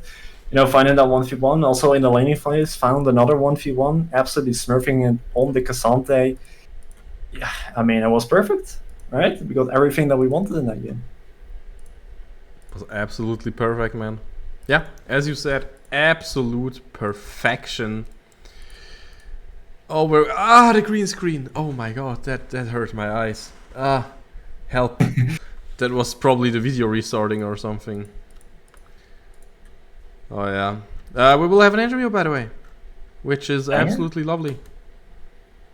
And yeah, they said Moxie will get Marv in here. So Marv, is it only you, or is it everybody? I think our best Kazante player on the server is going to join as well eventually. I'm not sure about that. Spicy. If he has time. But yes, I am here. Welcome. Did you just welcome yourself to the interview? I welcomed you to to your interview. Of my no. Actually, you are the one interviewing us now. You have any questions for us? I wanted to ask, like, do you consider a future career in the arts department with that beautiful depiction of the Game 1 draft? I saw a screenshot, absolutely, like that. This is something you post on Twitter and ask everyone, do you know which champions those are? Because I struggled with some. Game, right? Wait, I have all of them, by the way. I have all of them because they were all bangers. So, come on, this one is so easy. Like, what? Like, the red side supporter, I didn't know Cassiopeia was a support champion. So wait, which one do you? That's kind of rough. Wait, which one? The game 1 where I played Jhin, where you did the paint. Oh yeah, that is obvious. Yeah, come on, that one is obvious, bro. Cassiopeia has no 2 legs, so that one is out of the question. True. So it's I think it's worth a Twitter post or something like that. So yeah, very very well done. Thank you. I was trying really hard. I mean, it was honestly just we just have to blame the observer that did all the work today, because he the draft was gone after a while and we couldn't talk about it anymore if I didn't give us a good picture of it, you know. So True. So yeah. I also just love how I look in this picture, by the way. You see me realizing what I'm actually doing with my life. It's like my facial expression is like fucking look at the chin. But yeah, I want to ask you what your facial expression is, or like was looking like when you realize that you're actually winning the last game. Like, what? How? Why? Blitzcrank? Like Zillion mid lane? You gotta run me through this. What happened in the last draft and in the last game here, Frolimo? Well, I don't. What was the drafts again? I honestly don't remember. You had, I mean, obviously you had Cassandra top, Sinzao jungle, the Zillion mid, and then Varus, Blitzcrank in bot lane. Oh yeah, our mid laner, Broadsword, he Here's the said picture. in Champ by the way. Select, he said in like the pre-lobby that they were gonna go Zillion, Yuumi mid lane. And then he actually Yuumi? picked Zillion. Wait, Yuumi? That was like as a joke he mentioned also joke, that yeah. they should 1v1 mid lane as Yuumi Zillion. Then he actually picked Zillion, so he already called it like before Champ Select even started. Okay, crazy. And yeah, I mean, I just blind picked Kazante because Ornn was banned, I guess. And it worked out. I mean, I gotta ask. You played 2 games on Ornn. We all know your Ornn is good, but you lost 2 games, and then you played 1 game on the Kazante. So Kazante only next week, or what is it gonna look like? I suppose that's how it's gonna have to be. Kazante's just a little bit too broken. Yeah, he's looking kind of strong, yeah. You made him I'm a look big fan of really strong. Kazante, but it's like, if it's broken, it's broken. What did you just say? I'm not a big fan of Kazante, but if he's broken, he's broken. I don't know. Somehow your connection is not really working there. I don't know. I can't hear anything. Yeah. But I'm a big fan of Gesante if he's in my team. that's what he said. Okay, thanks for translating. But yeah, Marv, I was actually preaching your supportive ADCs, you know, through the first few games, and then finally you picked a supportive ADC with some extra oomph.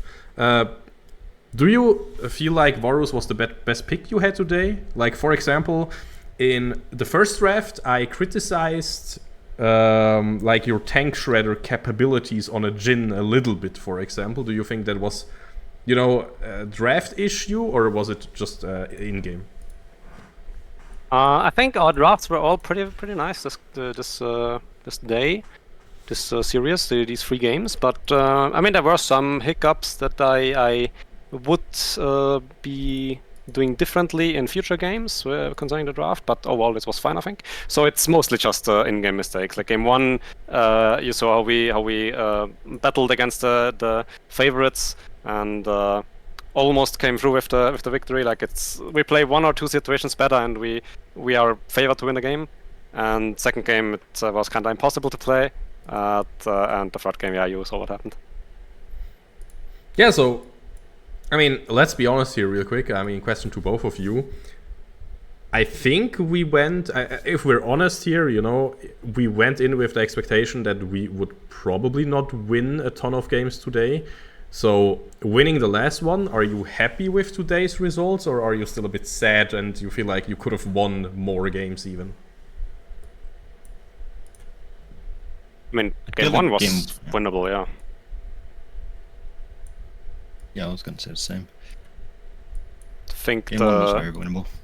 the enemies, we overestimated them, and it was like 1 or 2 mistakes. We had 3 drakes, and then we almost stole the Nash. I don't know if you realized, but the 4th Jhin shot was flying through the Baron, and it didn't deal enough damage, and then it was 20 HP, and then if something like that goes differently, I think we go back with the victory. But I mean, we talk to each other after the 3 games now, and we are all confident that next week we are gonna battle for to get out of the group, which is crazy to think about. Yeah, so, you know, considering you say that you overestimated the opponents, right? Does that mean like next week you're gonna come in with a different mindset and hopefully kinda giga stomp all of them? We're not gonna pick Ornn again, because the one is a cursed champion, and then Fralimo is gonna top cap everyone. Cassante only from now on. Well, yeah, no, yeah, actually Cassante's open. that first game, you know, obviously you guys couldn't see it, but when we were spectating it, Maxi actually like used his Q on the bush, but like it barely missed the enemies. Yeah. And then Kiyomaru just straight up wandered into that bush and got inside killed, right? So like that's like so close, right? And then also that 20 HP Baron. I like that first game definitely could have been won, right, if it wasn't for those small little things. But the second game, is there anything, obviously that game was a little bit more rough. Is there anything that you want to take away from that game coming into like next week? Fralimo. Well, for me, I was just kind of chilling in lane against Gnar. I'm not entirely sure what happened across the map. I was just trying to assess on the tower. Stop playing gameplay. Don't ever ask a top laner what is happening on the other side of the map. Thank you.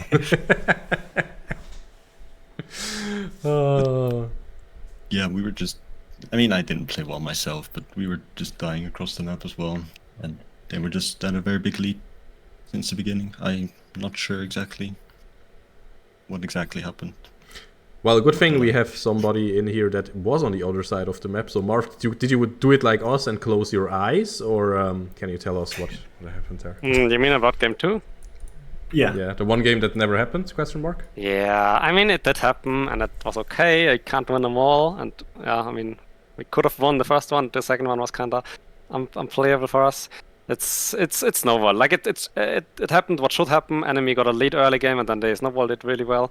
I can confidently say that we 2v2 killed every single opponent.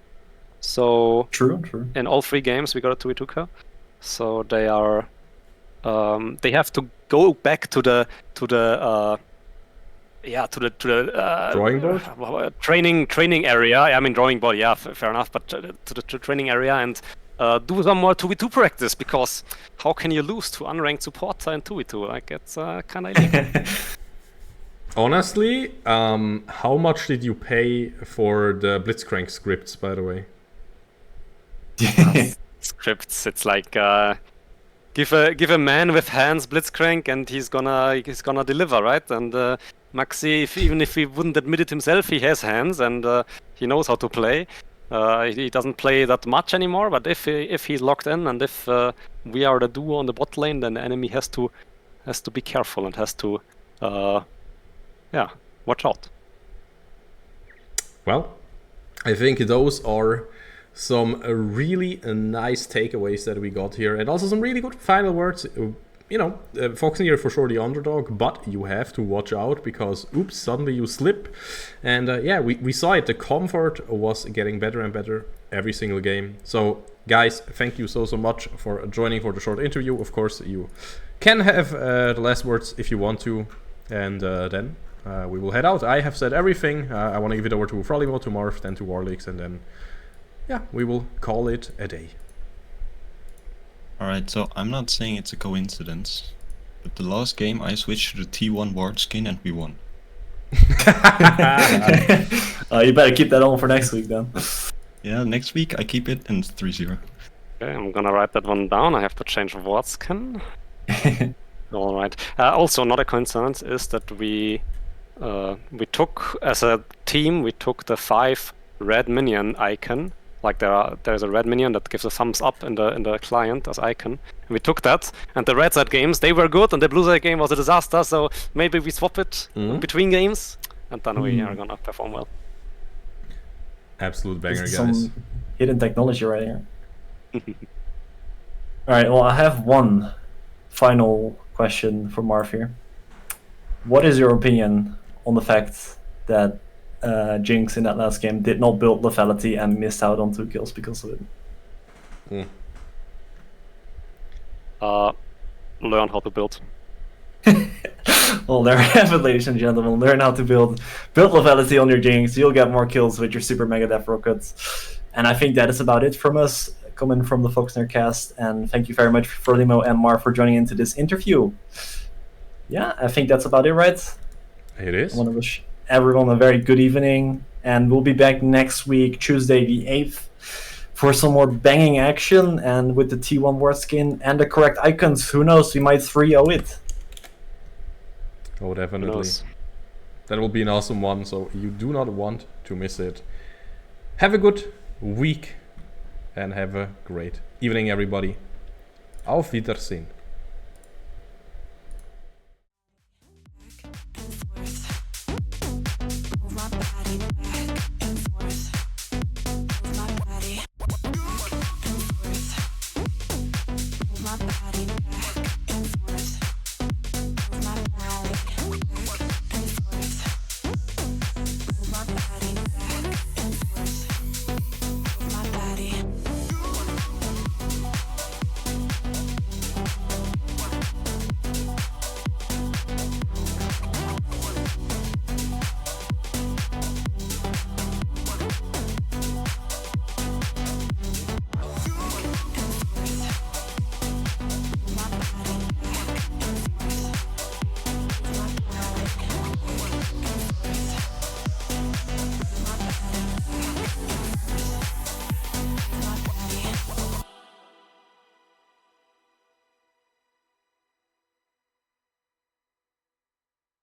Been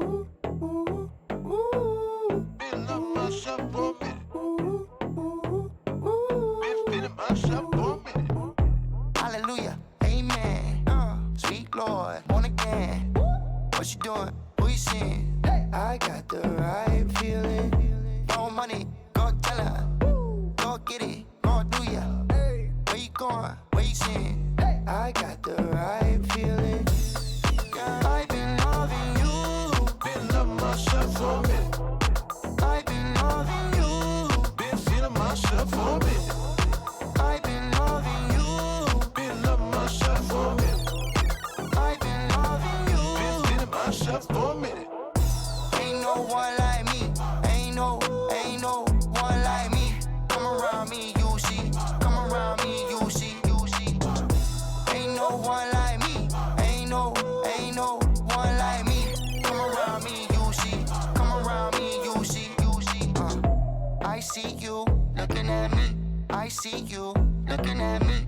I see you looking at me. Looking at me. Peekaboo. I see you looking at me. I see you looking at me. I see you looking at me. Looking at me. Peekaboo.